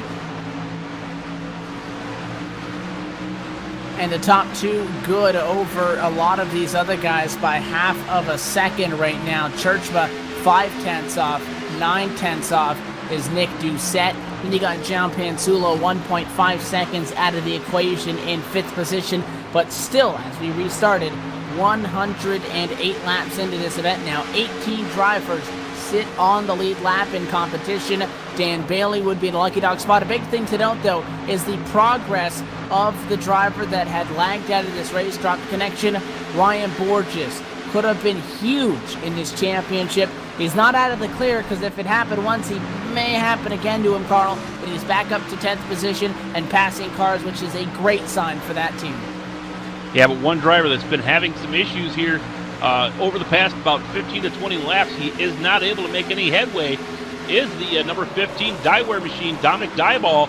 He's still sitting here mired back behind Salacardi. He has been trying his heart out, trying to look to the inside, look to the outside, trying to get around Cardi, but able to do nothing with him as he drives up to the inside of Cardi. But he's done this a couple of times. He's slid up the racetrack, and just exactly what he just did. Slid back up the racetrack, fell back, and is not able to get the position. Matter of fact, this time it looks like he's going to lose touch with the Salacardi machine as we have big accident here on the backstretch. Caution on the track. Caution flag from Charlotte, and yet again, Dan S. Bailey collected and as well as the number 38 of Ryan Edwards is in this incident just at about 42 laps to go.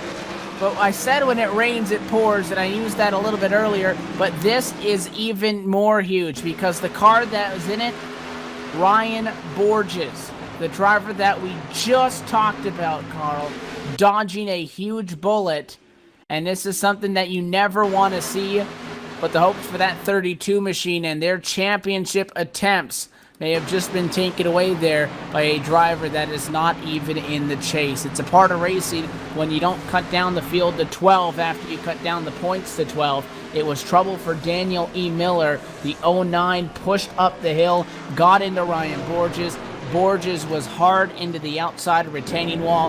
He was slow, tried to keep it in the fence, but bobbled a couple of times and then got plowed by Dan S. Bailey. So a brutal night for Bailey, but after it looked like things were turning around for the 32, another tough hit for Ryan Borges. He is forced to come down to the pit lane, still under power, but after entering this championship, again, 4 points ahead of the driver that sits in a top 3 spot right now, Michael Churchma. Not going to be able to get back from this. He gets the quick fix again. One more maybe last glimpse of hope that he didn't lose the engine. But Borges comes in, gets a quick fix, gets 4 tires. Going to fall back on the lead lap, but he is at least still out there on track. This is huge. Dominic Dyball went in. He has seen what everybody else has been doing with them 2-tire stops. Went in, did 2 tires, came out first. Dominic has tried hard, his heart out, trying to get back up here to the front of this pack. Ever since he had that little bit of an incident there where he dropped back into the field. Well, it really wasn't an incident. It was just pit strategy, basically, was what put him back in the field. But now he is going to use that pit strategy to his advantage. He is going to fill that thing up with fuel and only take 2 tires, get out in front of everybody. So now as soon as we go back here across the start-finish line, we'll know exactly where everybody is sitting on the racetrack. But, yeah, Dominic Dyball, first car off of pit road, and it's going to put him back up here to the front of this pack. And see if he may have a chance now. You saw it earlier on. He was able to dominate the beginning of this race. Let's see if he can dominate these last few laps here. So it's going to be Dominic Dyball, Damon Gilbert, George Barks, Nicholas Doucette, Michael Churchma, and John Pansuler. They're going to be your top 6 as we get ready to double file these guys back up and get them ready to go back under green one more time. So Dominic Dyball back to the front of the field. I'm going to pose the question to you then. Do you think that 2-tire strategy is going to work? Because he was struggling to pass people when they were all on even tires. I don't know if he'll be able to hold that up for just under what it'll be 40 laps to go. Now, to be fair, I don't think we're going to go 40 laps green, and I feel like from what we've seen tonight, everybody's going to come back down pit road. It may set the 15 up to have to take 4. Some other people might take 2 later. I'm not liking the call. What are your thoughts? Well, I mean, whether I like it or not, I mean, like I said, he's been watching other drivers do it and do it successfully. I think we've only had one driver that's gone out there, took 2 tires, and it didn't work out for him. And that was the 79 machine of Joel Wood that's coming out of the same camp. But I mean, we're talking about two completely different driving styles. So maybe Dominic's able to be able to get out there and do something a little bit differently than what Joel was earlier. Because like I said, Joel was the only one so far that's taken 2 tires where it didn't work out, where he stayed out in the front. We've seen 2 or 3 other drivers take 2 tires and were able to hold the front line. So like I said, we'll just have to see. Let's see how this plays out.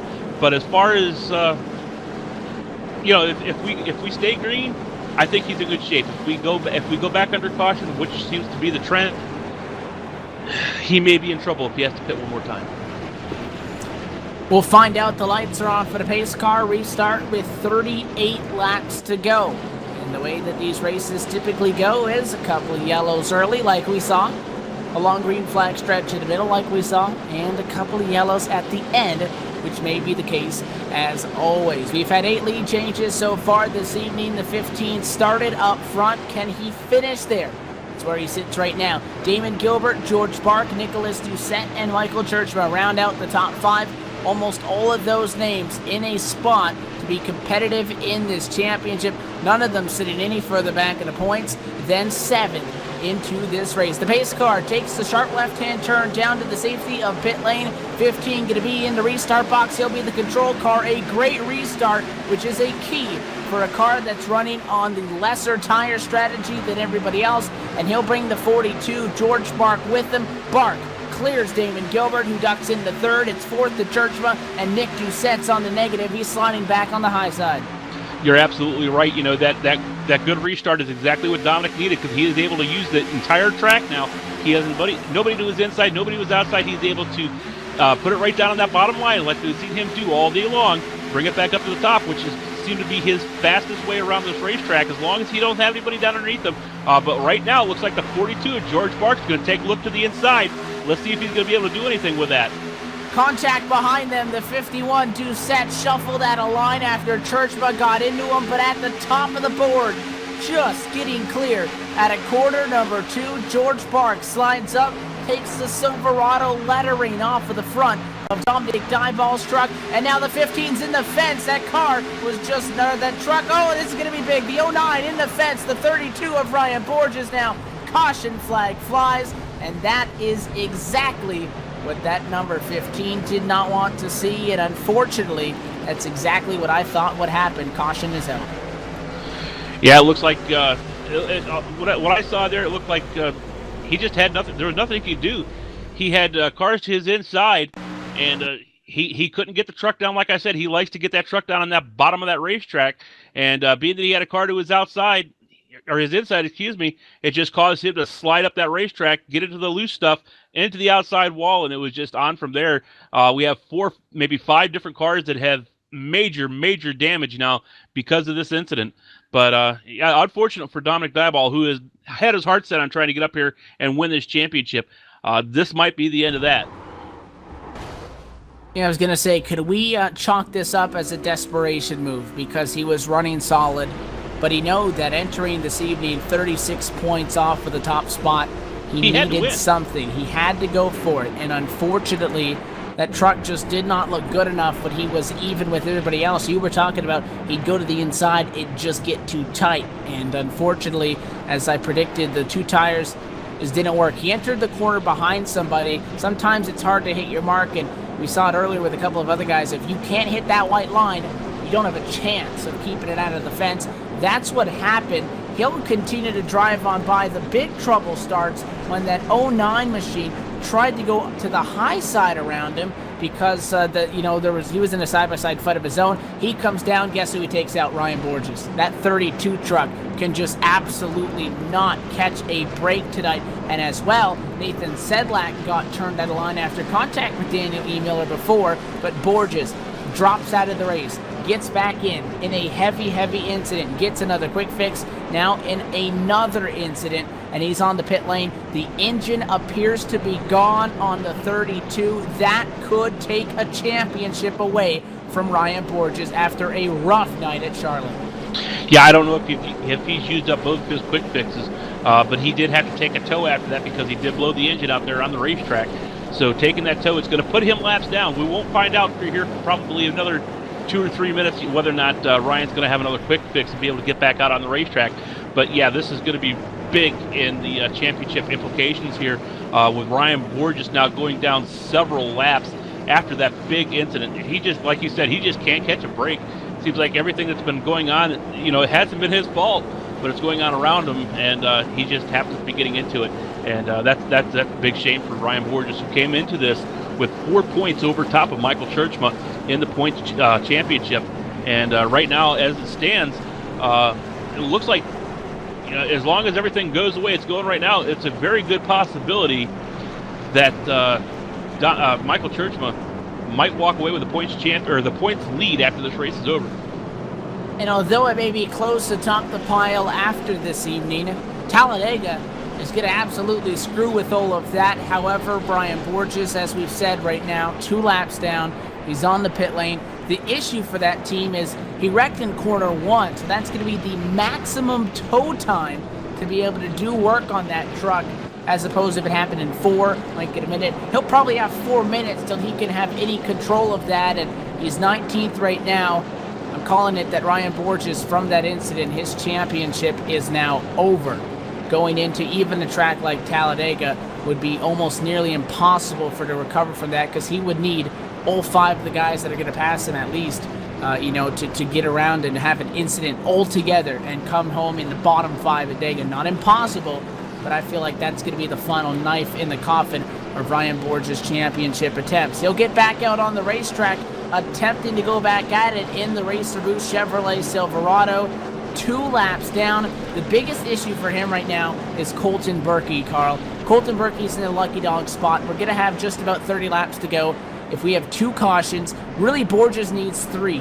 What Borges needs is Berkey to get a wave by, Borges to get a wave by, get back up there, which, by the way, there's no guarantee that even everybody on the lead lap will stay out, or that everybody will come down once so he can get a wave by.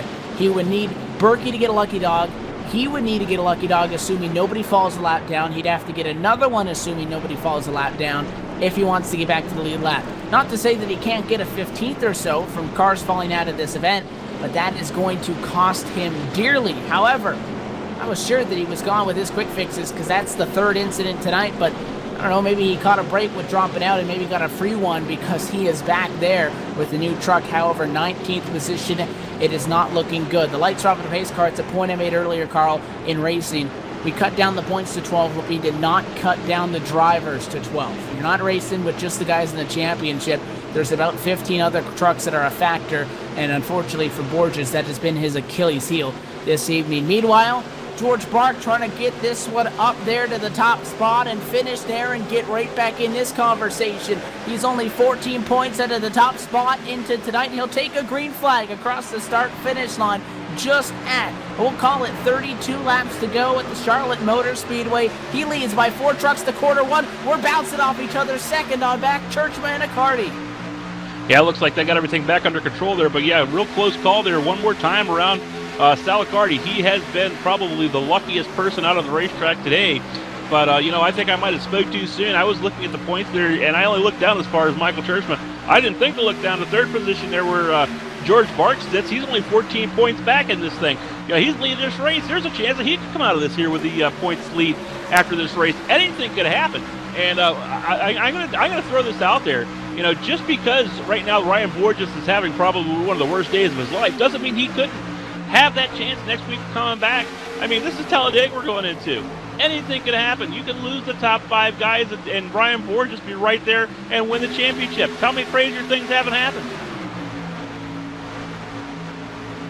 And it is that 42 who sits atop the top spot side by side for second. Bonus points is a lot of this. I don't think Bark will be able to get the most laps led, but a bonus point for leading at least 1 and maximum points otherwise for winning this race is what he needs to do to counteract a strong run by Churchman, who has not been the fastest car all night, but then Vortex Racing, number 88 Chevrolet Silverado, top 5 throughout the evening, 4th right now, running pretty damn good. It's Damon Gilbert, though, that's going to apply the next challenge, that's 68. Kind of like Ryan Borges, however, sitting right now in a better spot, has had a very rough go at it. 2 incidents, 1 very early on, back up to these top 5. He's second, he's closed in, but closing in on somebody and catching him, much different than completing a pass. That's his next goal, because he's on the bumper. Well, I was rolling back here through the points before, and I said, mathematically, all the way back to about the Damon Gilbert machine. Caution. Still caution on the track. What's going on here? I didn't see it. I was looking at the points. Trouble, and it's Dylan Ackert who's up and over. Round of applause. Ryan Borges gets through this one, but the 29 JMP Custom Cycles machine is destroyed after a huge impact with another driver in this championship. 36 points out, Dominic Dyball, from bad to worse in an incident. Back to the top 10, Carl. And he makes contact, and it looks like it was initiated by the 15. You could argue the 29 didn't take that arc in. It's the tricky quad oval, that dog leg that strikes again, and this was another ferocious hit where the 29 ended up hard in the fence. The 15 of Dyball slid lid first, shooting sparks out all the way down to quarter number 1. and it was a different story for Ackert, who went up in the air into the catch fencing, almost cleared the flag stand, landed back on track, barrel rolled, and a big incident slows us down once again, close it in on 25 to go. Well, I'll tell you, I just watched that replay one more time there. Matter of fact, I'm going to watch it again. I'm trying to see exactly if I could lay the finger on exactly what happened here. But it looks like the 29 car just came up into the 15 and just took them both out, put them both out on the wall. I mean, it was nobody. I don't think it was anything malicious done, but that's all it looks like to me. It looks like Dylan Eckhart just got, he was down in that dog leg, like you said, tried to come up the racetrack, didn't know that the Diamond machine had a nose on him, and just totally flat took them right both out and to the outside wall, which pretty much right there, that put the nail in the coffin for Dominic Dieball. I think his chances now are pretty much done. Sad to say, but he's fallen right in the same book as Ryan Borges. But Dominic Dieball is much worse condition because he was already right there on that bubble of being out of the points championship race. They're being 36 points back. He is going to finish way back, many laps down, because he's going to have to. I think he's even out of the race. Cause I'm down here looking at his truck now. It looks like he is out of the truck, and it looks like he might be done for the evening. So that might be the end of Dominic Dieball's race for this chase. But back up here to the front, I was just getting ready to bring up something here about Damon Gilbert. I kind of said mathematically, that Dominic Dieball was one of the last cars to have a chance. But Damon Gilbert, he's sitting up there. He's only 40 points back, and he's up here running in second place. Now, this is only going to probably bring him up into maybe the top 3 or 4 if he finishes here. But I don't know, Evan, what's your thought on this? Do you think he had any chance whatsoever? The issue I think that team is going to have to deal with, and we talked about it when we spoke to him at Talladega, you're in such a hole, all you can do is win. You can go out here, you can lead the first lap, you can lead a lap, get bonus points, lead the most laps, win the race, get 47 points, move on. And you can still lose the championship and really not gain much more than 10 points on anybody, even if you win. And that is because you're in a position where you need to rely on these other drivers who can wheel any car on iRacing, which is why Cora is such an exclusive series, because you're driving different vehicles almost every week. Try to ask those drivers, and in this case, as he enters the championship 7th, you're asking 6 drivers to have catastrophic nights back to back. Now, a lot of them have had issues tonight, but are all 6 of them going to finish outside of the top 10 each week? No. And I think that that's really what's going to be the Achilles heel. He can get it done, but he's in a position where, and you hate to be in this spot as a race car driver, is that your future and your fate lies in the hands of the issues or, the would-be problems of somebody else, and I just don't see that happening. Yeah, you're absolutely right. I mean, we are going into Talladega. It is Talladega, that's true. It's 2 out of the 5 chase races in Dega. Yep, and we know anything can happen. But, I mean, when you stop and you think about, the names of the drivers who are going to be going in that you're fighting against, you got George Barks, Michael Churchman. These guys are strong. Nathan Sedlak, he is extremely strong on the super speedways. Nicholas Doucette, let's not count him out. I mean, he is extremely strong on these super speedways. So, yeah, you're absolutely right. It's going to be a long road to hoe to try to get up there and do it. It's not totally out of the question, but, yeah, you're absolutely right. He's going to have a tough time trying to get up here and do anything with these guys and win this championship. But, back to the championship standings, though. I'm looking here, like I said, I forgot to look down to 3rd position to see the man who's sitting up here on the lead right now, and that's George Barks in 42. And Sedlak only 1 point behind George Barks, 7th on track right now, exactly where he started, which would be on the inside of row number 4. Not in a position where it is, to make a positive on the 42, but overall, a solid night. Sedlak has had times where he's been up front and could challenge for a lead, and, who knows, if we get some contact, as we've seen inside of the top 5 the last couple of times, nothing's impossible as well. For the Sedlak team, there's a lot of chase drivers inside the top 10, 16 on the lead lap. This could be, for the final time tonight, an American Ethanol Restart. Pace car down and away, 22 laps to go at Charlotte Motor Speedway. Green flag flies, back underway. Bark going to lead us, and a great restart by Damon Gilbert and Michael Churchma, not letting that 42 truck run away. Not letting him run away by any means, but still going to take the lead there. He was able to pull back down there in front of Damon Gilbert, so Damon's not able to get up there and take that lead away from him. George Barks has been doing the only driver I've seen tonight do this, taking the outside starting position, because like I said before, he does have that choice. He can pick the inside or the outside, being that he is the leader. He can pick where he wants to restart, and he is restarting on the outside, which has paid off for him.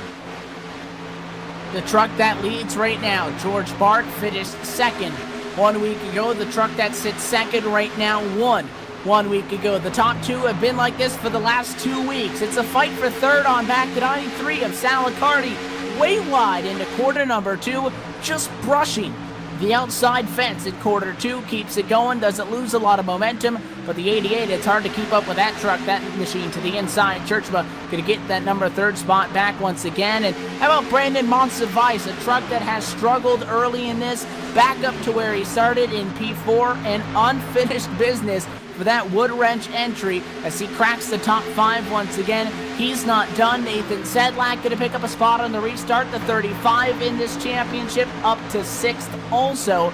But all of those drivers, 3rd through 6th, that are under a blanket, about 4/10 separate them. About half a second off, though, not up to George Bark and Damon Gilbert. Looks like they're driving like they did 1 week ago at Talladega. Bumper to bumper, the top 2 trying to pull away. So evenly matched are they as they go out of 2. It's kind of been running through my head here. Are they trying to pull away, or is Damon Gilbert just doing everything he can just to try to keep up right now with George Barks? Because George has been strong here this last half of this race. And every time that Gilbert tries to do anything with him, he's not able to do it. I've seen him try to climb down to the inside, not do anything. He tried to climb up the bank a couple times to try to get around George, but everything he does, George is able to just squeak out going into the turns there, and he's able to pull away, and Gilbert's not able to do anything with him. You know, so I mean, these guys might be friends in the garage, but right now these guys are both fighting for the same thing. They're fighting for the win and a championship, and yeah, George Bark sitting up here in the lead, he is not going to give anything up to even try to help his partner, because he wants to win this championship just as bad as his partner does. Another thing is that 68 just playing with the 42? Is he faster? And he's holding off a little bit, trying to apply the pressure. If you ask a driver after the race in a close fight, the guy was on your back bumper, one thing they'll tell you is, I wasn't looking at him.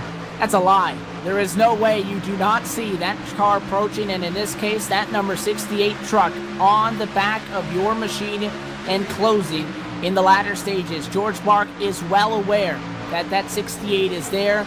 He needs to just not be distracted by him. Gilbert can do a lot of things. He could also force that 42 into an error by applying the pressure, or even if you don't get the spot to the inside, jet out 3 wide of of the backstretch. 3 wide coming down the backstretch here.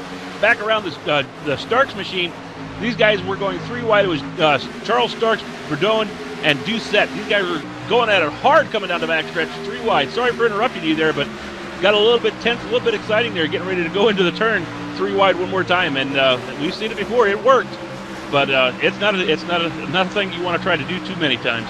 I think that makes us 2 for 2 on 3 wide, so that's a pretty good batting average there. You saw at Charlotte, Borges, yeah. Borges was on the outside of that 3 wide fight. Not fighting for position though. Again, still stuck 2 laps down, 17th position. He would not object to another caution to get another lap back and then get in a spot that he could get on the lead lap, but he has to make sure it's not him. He is in a very dangerous spot right now with about 7 cars all on top of each other. Yeah, and also he is fighting for that position there with Dominic Dyball on who's going to get that lucky dog. So, you know, you got a driver like Dominic Dyball who's going to be pushing as hard as he can to try to get in front of Ryan Borges just in case that caution comes out. So, yeah, you're right. He's in a very, very dangerous, very volatile area right now where anything could, you know, that can go wrong. And for Ryan Borges tonight, anything that can go wrong will go wrong. But, yeah, that's a very bad position that he's got himself in right now, fighting with those guys for that, or fighting with that one driver actually for that position. But looks like up here around 3rd on back, these guys have pretty much calmed down the battles and single-filed it out. Yeah, they're still rather close, but nobody side by side at the moment. Sedlak is all over Salicardi. He's gone from 7th to 6th, now 5th where he sits. He might even take 4th as that 35 wants to get some points in the positive in this championship. Side by side inside, well, I guess it's for a top 10 spot, just outside of it, actually. The truck in 11th, the 22 of Patrick Bedell and the Pepsi Max machine defending against the 00 of James Brown. He'll be able to maintain that spot by holding him off on the inside. Behind them is the 08 machine. That car is a lap machine. We've talked about the issues that Dan Bailey has had tonight. He's 4 laps down. Borges in that mix also. But still, one thing has not changed. The gap between second and third grows to 1.1 seconds, but the gap between P1 and P2 is locked at 1/10 of a second. Right on him still, Damon Gilbert. When does he make the move with no green-white checkers? If you have an incident under 4 laps to go, you don't get another shot at it. This time by at the Charlotte Motor Speedway, the JMP Custom Cycles 225 coming down to it, 10 laps to go. Yeah, I've been watching these front two here as they have been, like you said, pulling away from the rest of the field, and it looks like Damon has decided that he's just going to be happy right now to run in second position. As I speak, he's taking a look to the inside, but thinks better of that, pulls it right back up and behind Barks one more time, because what's going to happen? They get running side by side. That's going to bring drivers like Michael Churchman, Sal Accardi, and Nathan Sedlak back up here into the mix, because it's going to slow these front two down. And maybe that's not what they want to see until maybe they get down to the last couple of laps. So I don't see these guys really mixing it up here in the front until maybe we see about 2 or 3 laps to go before Gilbert actually tries to make his move for the lead. But right now, George Barks holds the lead. Damon Gilbert second, Michael Churchman third, Sal Accardi fourth, and Nathan Sedlak rounds out the top 5. Then you have the likes of Monsivice, not too far behind that side-by-side battle with the 93 and the 35. Pansula, Berkey, Miller, and Bark. That is that 38 machine, which is actually Ryan Edwards, who rounds out our top 10. But Owen Brown, Doucette, Starks, Wood, and Hacker, the 16 on the lead lap right now. But again, the top 2, is Damon Gilbert conserving? Is he waiting to attack, or does he just not have enough to get to George Bark? How much longer can that 42 maintain the pace that he's doing? Because he sees the pressure. He knows he's driving a little bit harder than he would be if there was nobody behind him. So close, they almost touched this time in the quarter number 1, but well within inside of 10 laps to go now. Going to be closing in on 5 to go at a lap or 2. The time starting to run short for the Kart City performance machine of Damon Gilbert, but this would be huge for George Bark. He may not take the championship because he was 10 points behind Churchman into the night, and that 88 truck sits in 3rd right now, but it would be a great improvement, and both these drivers capitalizing on issues for the Racer Boost entry of Ryan Borges, championship leader before tonight, still stuck in 17th, negative 2 laps. Taking a look back here now at the number 3 machine, or the 3rd place machine, the number 88 of Michael Churchman. He has actually been able to now put a little bit of distance between him and Sal Accardi, and he's actually been able to close the distance a little bit between these top 2. Not much. He went from being about 1 3/10 seconds. Now he's 1 1/10 seconds back. So he's got a ways to go to get back up here to these guys, but he is trying his hardest. He's driving that machine as hard as he can right now, trying to get up here so he can maybe have a chance to battle these guys for this lead. But as long as these guys are staying single file up here ahead of him, it's going to be a long, long road for him to get up here and race for the front spot.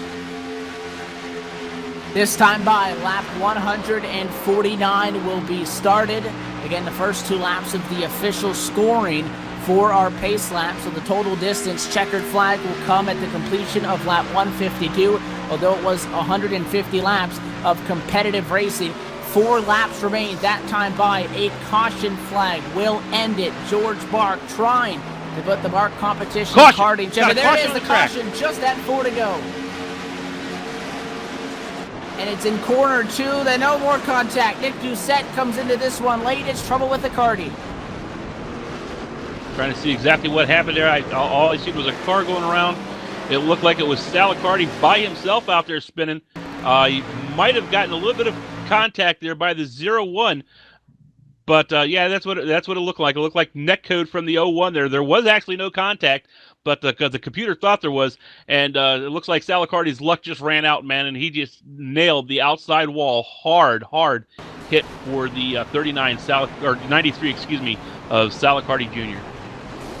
Yeah, the 01 of Pansula slid up, but he did not get to him, but the 93 reacted like he got punted, ended up in the fence. Nick Doucette came by, and again, just 1 lap shy of maybe being able to get another go at it.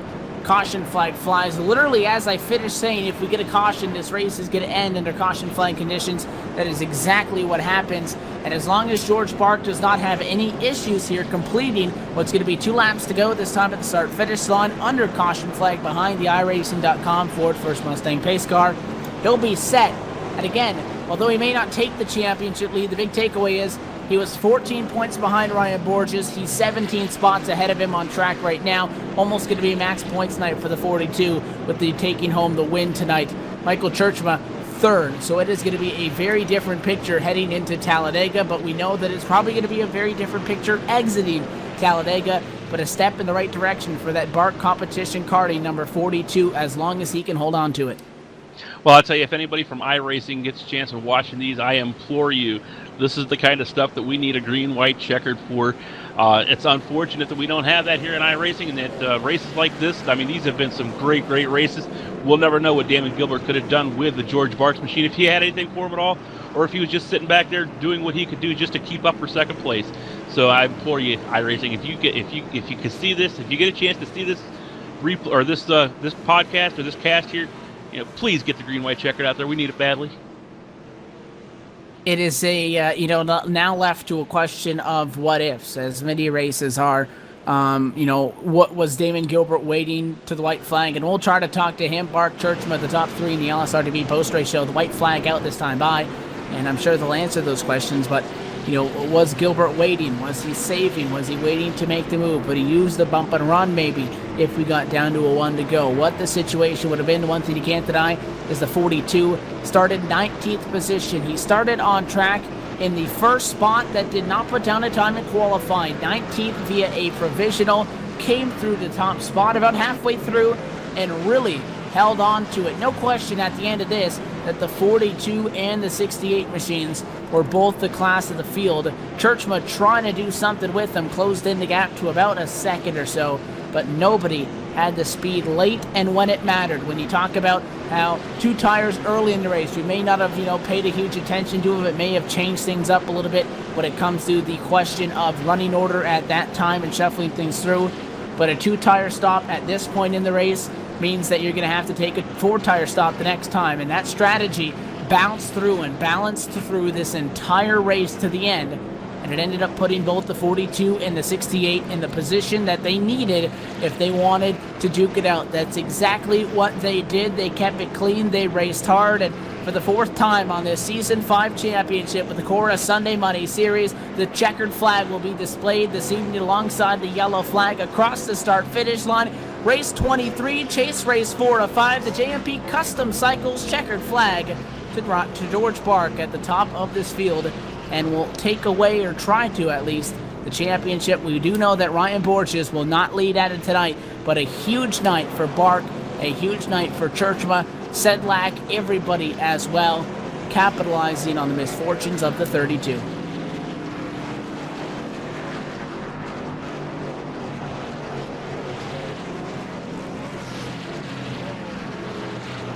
No. Yeah, that was a great finish there by a great race between them. And like you said, it's just a shame that I would love to see Gilbert and Barks been able to come down to this last couple of laps under green and just see what Gilbert had for Barks, if anything at all. Because in my opinion, it looked like he might have been faster. He was just kind of holding off, waiting for the end of this race. Like I said, waiting maybe for 3 laps to go, and maybe make that pass then. But I'm not sure. But it's a shame to see a race end like this. I know these drivers don't like to see it. They like to see these races finish under green. So one more time, green, white, checkered. We need it.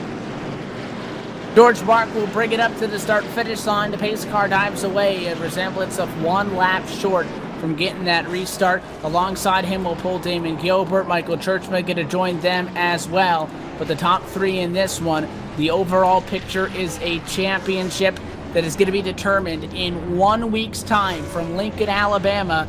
The Talladega Superspeedway plays host to Chase Race 5 of 5 live on LSRTV on Sunday, May 10th at 8 o'clock Eastern, 5 o'clock Pacific. The final Cup car event, the Gen 6 cars out there on the Dega High Banks. That's where it's all going to go down. But George Bark victorious tonight at Charlotte. We'll step away for the final time and come back with the LSRTV post-race show from NASCAR's backyard. We'll talk to George Bark, Damon Gilbert, Michael Churchma, and get you set for what is sure to be a barn burner championship finale in 1 week's time. Post-race, though, coming up first from Charlotte on the other side.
Back live in Concord, North Carolina at the Charlotte Motor Speedway in NASCAR's backyard, where race 23 of 24, but most importantly, the chase for the championship, race 4 of 5, the JMP Custom Cycles 225 from CMS has come to a close with the Cora Sunday Muddy Series Season 5 Championship on LSRTV alongside myself, Evan Pasoko, Carl Jones along for the LSRTV post-race show as we'll wrap things up and get you set for what is going to be a season finale in 1 week's time. And to start, we'll talk to the driver that entered this championship night in a very peculiar situation. He entered sitting just 4 points off of the top spot to the 32 of Ryan Borges. He'll finish, however, 14 spots to the positive over that 32 after Borges' truck had several issues tonight. We've caught up with the driver of the number 88 machine, Michael Churchman. Michael, first off, George Bark, a good finish tonight. He's behind you in the championship, but most of the, as we would expect, I think that 88 should be up front with one race to go.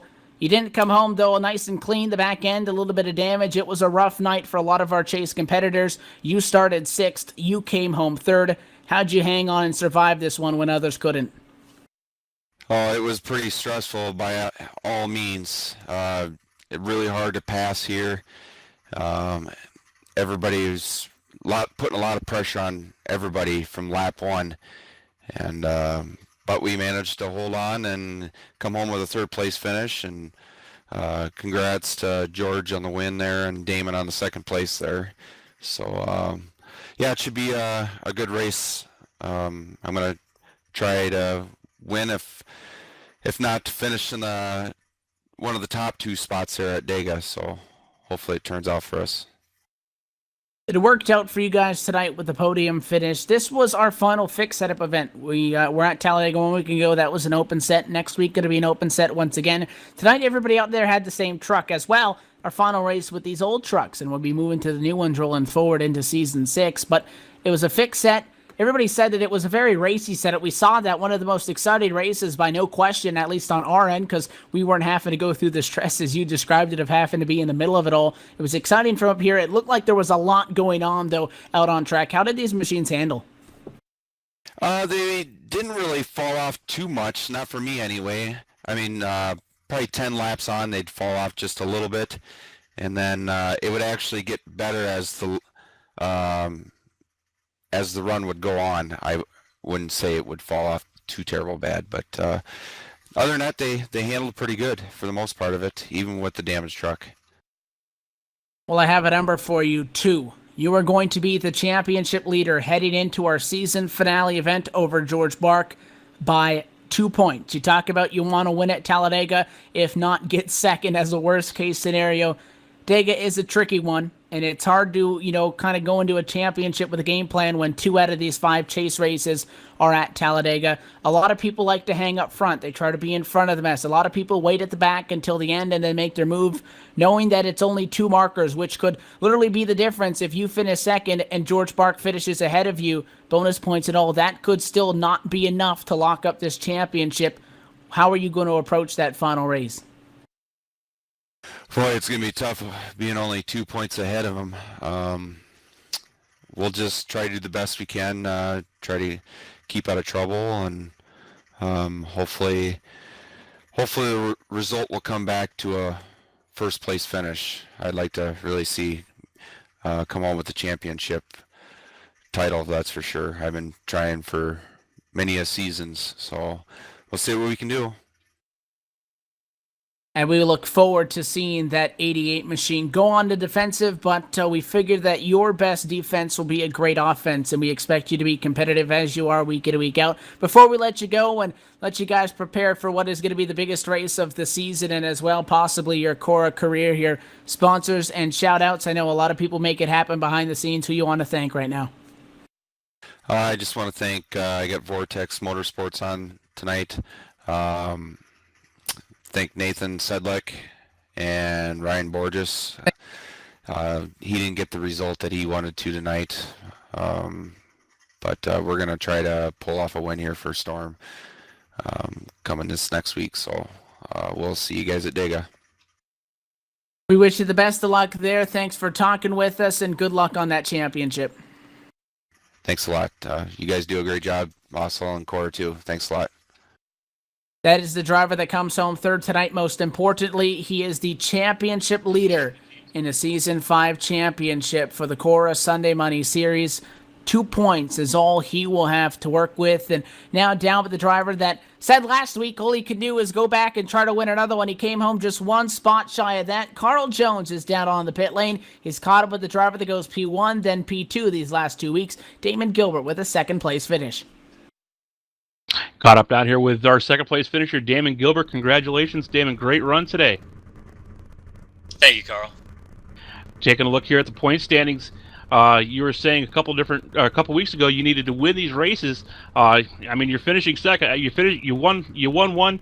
You finished second. I mean, that's not terrible. Taking a look here at the points now, you have moved up several positions. You're up 2 fourth in points now, 32 points back from Michael Churchman, who is now 2 points ahead of George Barks going into next week at Talladega. What do you think you have to do to get up here? I think the only thing you can do is maybe get up there and win. But are you mentally ready for this? You think you have the shot? Yeah, it's gonna be tough. George is my partner for next week, probably, when it comes down to it, since it's a plate track. And I'm just gonna make sure that one of us wins the championship. I'm gonna try to get max points. I'm gonna try to lead the lap and lead most laps to get as high as I can. But if it comes down to it, I'm going to try to make sure that me or George wins the championship. Well, we watched you the last probably about 15 to 20 laps of this race, just sitting on George's back bumper there. Did you have anything for him for the win, or was that all you had? Were you able to just keep up with him, or did you have something maybe for the end? Were you looking for maybe just a couple laps to go to get up there and pass him? I was running behind him. It's really hard to pass here, with this fixed setup in this weather, that speed weather. But it was gonna if a couple more laps, if the caution didn't come out, I was gonna try to go around him on the bottom, but it's super hard to do. Passing's mostly done on the outside. Seemed like today for me at least.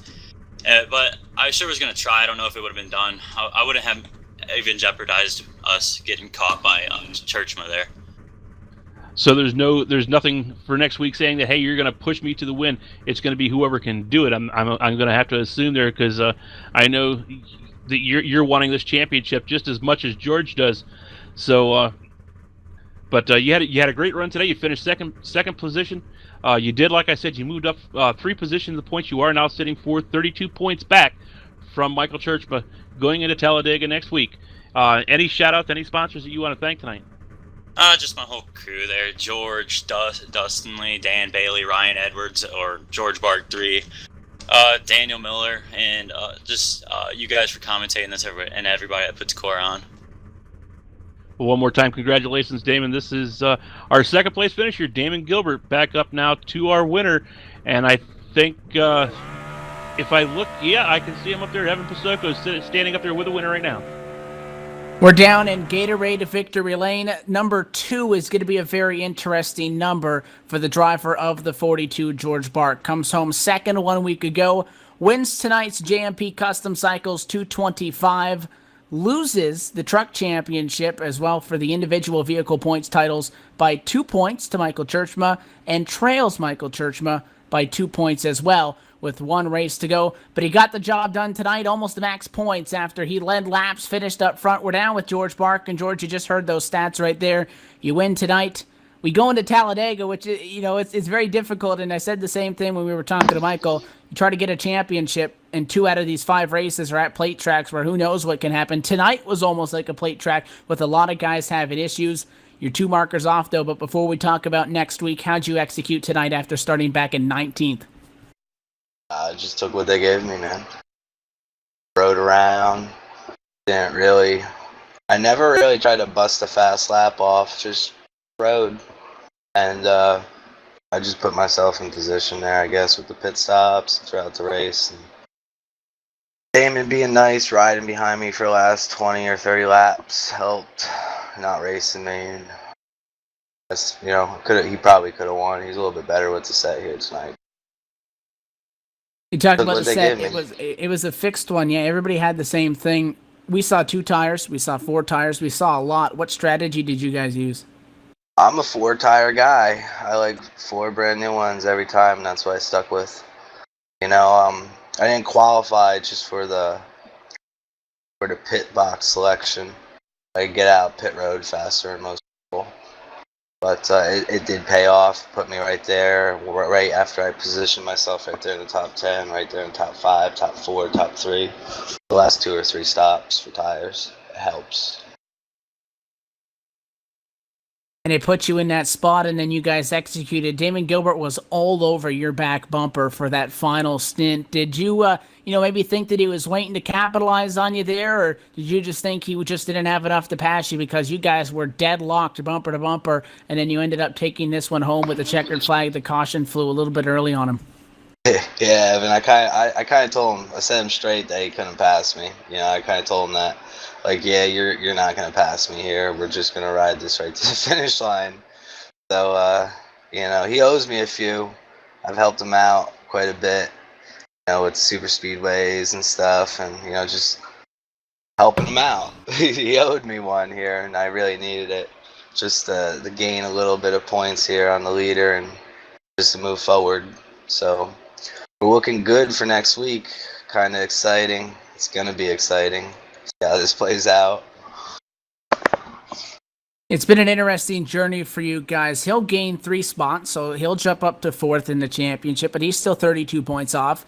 You got talking about a guy like Ryan Borges, comes home 17th position and goes from being at the top spot to in the negative by 37. So at Talladega, it doesn't take a lot to have a major issue and get stuck out of it. You're 2 points off of Churchman. That could easily be, when I said to him, the difference, you finish first, he finishes second, you'll win. It could be the difference of 1 spot on track. Bonus points could become huge as well. Only 14 points or 12 points behind you is Nathan Sedlak. Also, are you going to be conservative into Talladega? And are those points, going to be in your mind all race? Or is it going to be go out there, ride your own race, and keep at your own pace, and then try to finish it exactly like you did tonight? I'm going to go try and be perfect. I got to go lead as many laps as I can. I got to go win the race. It's the only way to go about it. I'm not being conservative at all. Not there. Not for the last race. It's just, I'd rather win than finish 3rd or 4th, to be honest with you. The championship means a lot to me, but it's just going out to win race. My plan. You sit with 4 checkered flags to this point. If you get one more, you'll tie for the most on this 2015 Season 5 Championship campaign. Your name's on the car with Bart Competition Card, and I know you had some teammates working with you. Sponsors and shout-outs, who makes this possible? My whole team. Damon, Nathan, got Danny Bailey and Danny Miller in there. My third account there in George Park 3 is Ryan Edwards. He's starting to get the hang of it from the way it looks. Finished all right tonight. You know, those guys make it happen, and hopefully we can all make it happen next week. You'll go in trailing, but it's not by a lot. We wish you the best of luck. Thanks for talking with us. Good luck, and hopefully we'll be speaking to you in the same position next week. Seven. Man, thanks, Cora. I'd like to shout them out. They did a great job this season. Kevin, Jake, Jordan, they did a great job. I can't be more happier the way they put it on. You know, I just want to shout them out and thank them. Thank you.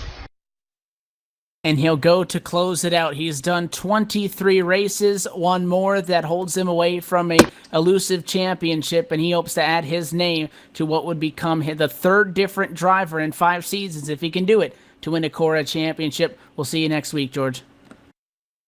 Later, Ev. Thanks, man. Later, Carl. Thanks, Laura. That is your winner in this evening's JMP Custom Cycles 225. And, well, Carl, we thought it was exciting into tonight. It is a very different championship picture. It is exciting for Michael Churchma, who is the leader. It is exciting for George Bark, who's 2 points off. It's exciting for Nathan Sedlak, who's 14 off. Damon Gilbert as well in it. Ryan Borges is not mathematically eliminated, but that stings. From the top spot to negative 37. Oh, absolutely. But like I said, you know, I kind of knew that Ryan wasn't going to be totally out of the picture going into next week's race. It's not totally, you know, out of the realm of possibilities that he could go out there and still bring home this championship. But after tonight, it's going to be a lot harder. Like I said, you got Michael Churchman, George Barks, and Nathan Sedlak, Damon Gilbert. You know, these guys are all going to be fighting for the same thing. Excuse me, and they are all excellent super speedway drivers. You know, so it's all but over. I'd have to say for Ryan Borges. Sadly, Nicholas Doucette and Dominic Dival both fell out of the running for the championship for next week. I think they are completely out of the realm of possibilities of winning that one. So, but yeah, off to Talladega next week, and it's going to be an exciting barn burner, that's for sure. And we're glad to have been a part of this season that is 23 down, 1 to go. And you said it there at the Talladega Superspeedway. Next week, we will crown a champion. And will we see a first-time Cora champion is the question. We want to thank everybody at Cora for making this possible. Hurley Property Management, Small Town Computers, iRacing.com, TeamSpeak 3, and as well Bar Competition Karting. For more information on Cora, check them out online at Cora-Racing.com. As well, search that in on Facebook to like them on their Facebook page. Stay up to date with everything LSRTV online at LiveSimRacing.com. Facebook at Facebook.com/LiveSimRacingTV. And post-race recaps, news, and other press can be viewed through our partners at Racechaser Online at racechaseronline.org or iRacing News at iRacing.com/iRacing News. On behalf of the broadcast crew this evening, myself, Evan Pasoko, Carl Jones, want to thank Lance Mead for joining us, and as well for our executive producer, Laura Lawson, getting us on the air. Good night from the Charlotte Motor Speedway. Congratulations to the number 42 of George Bark, checkered flag 4. Congrats to Michael Churchma. He tops the championship. 5 drivers call it in it. The top 2 separated by what could be 1 spot on track. We wish you good night from Concord. We'll see you the best of luck. And next week, Sunday, May the 10th at 8 o'clock Eastern, 5 o'clock Pacific on LSRTV. Cup cars for the season finale. We'll see you at Talladega.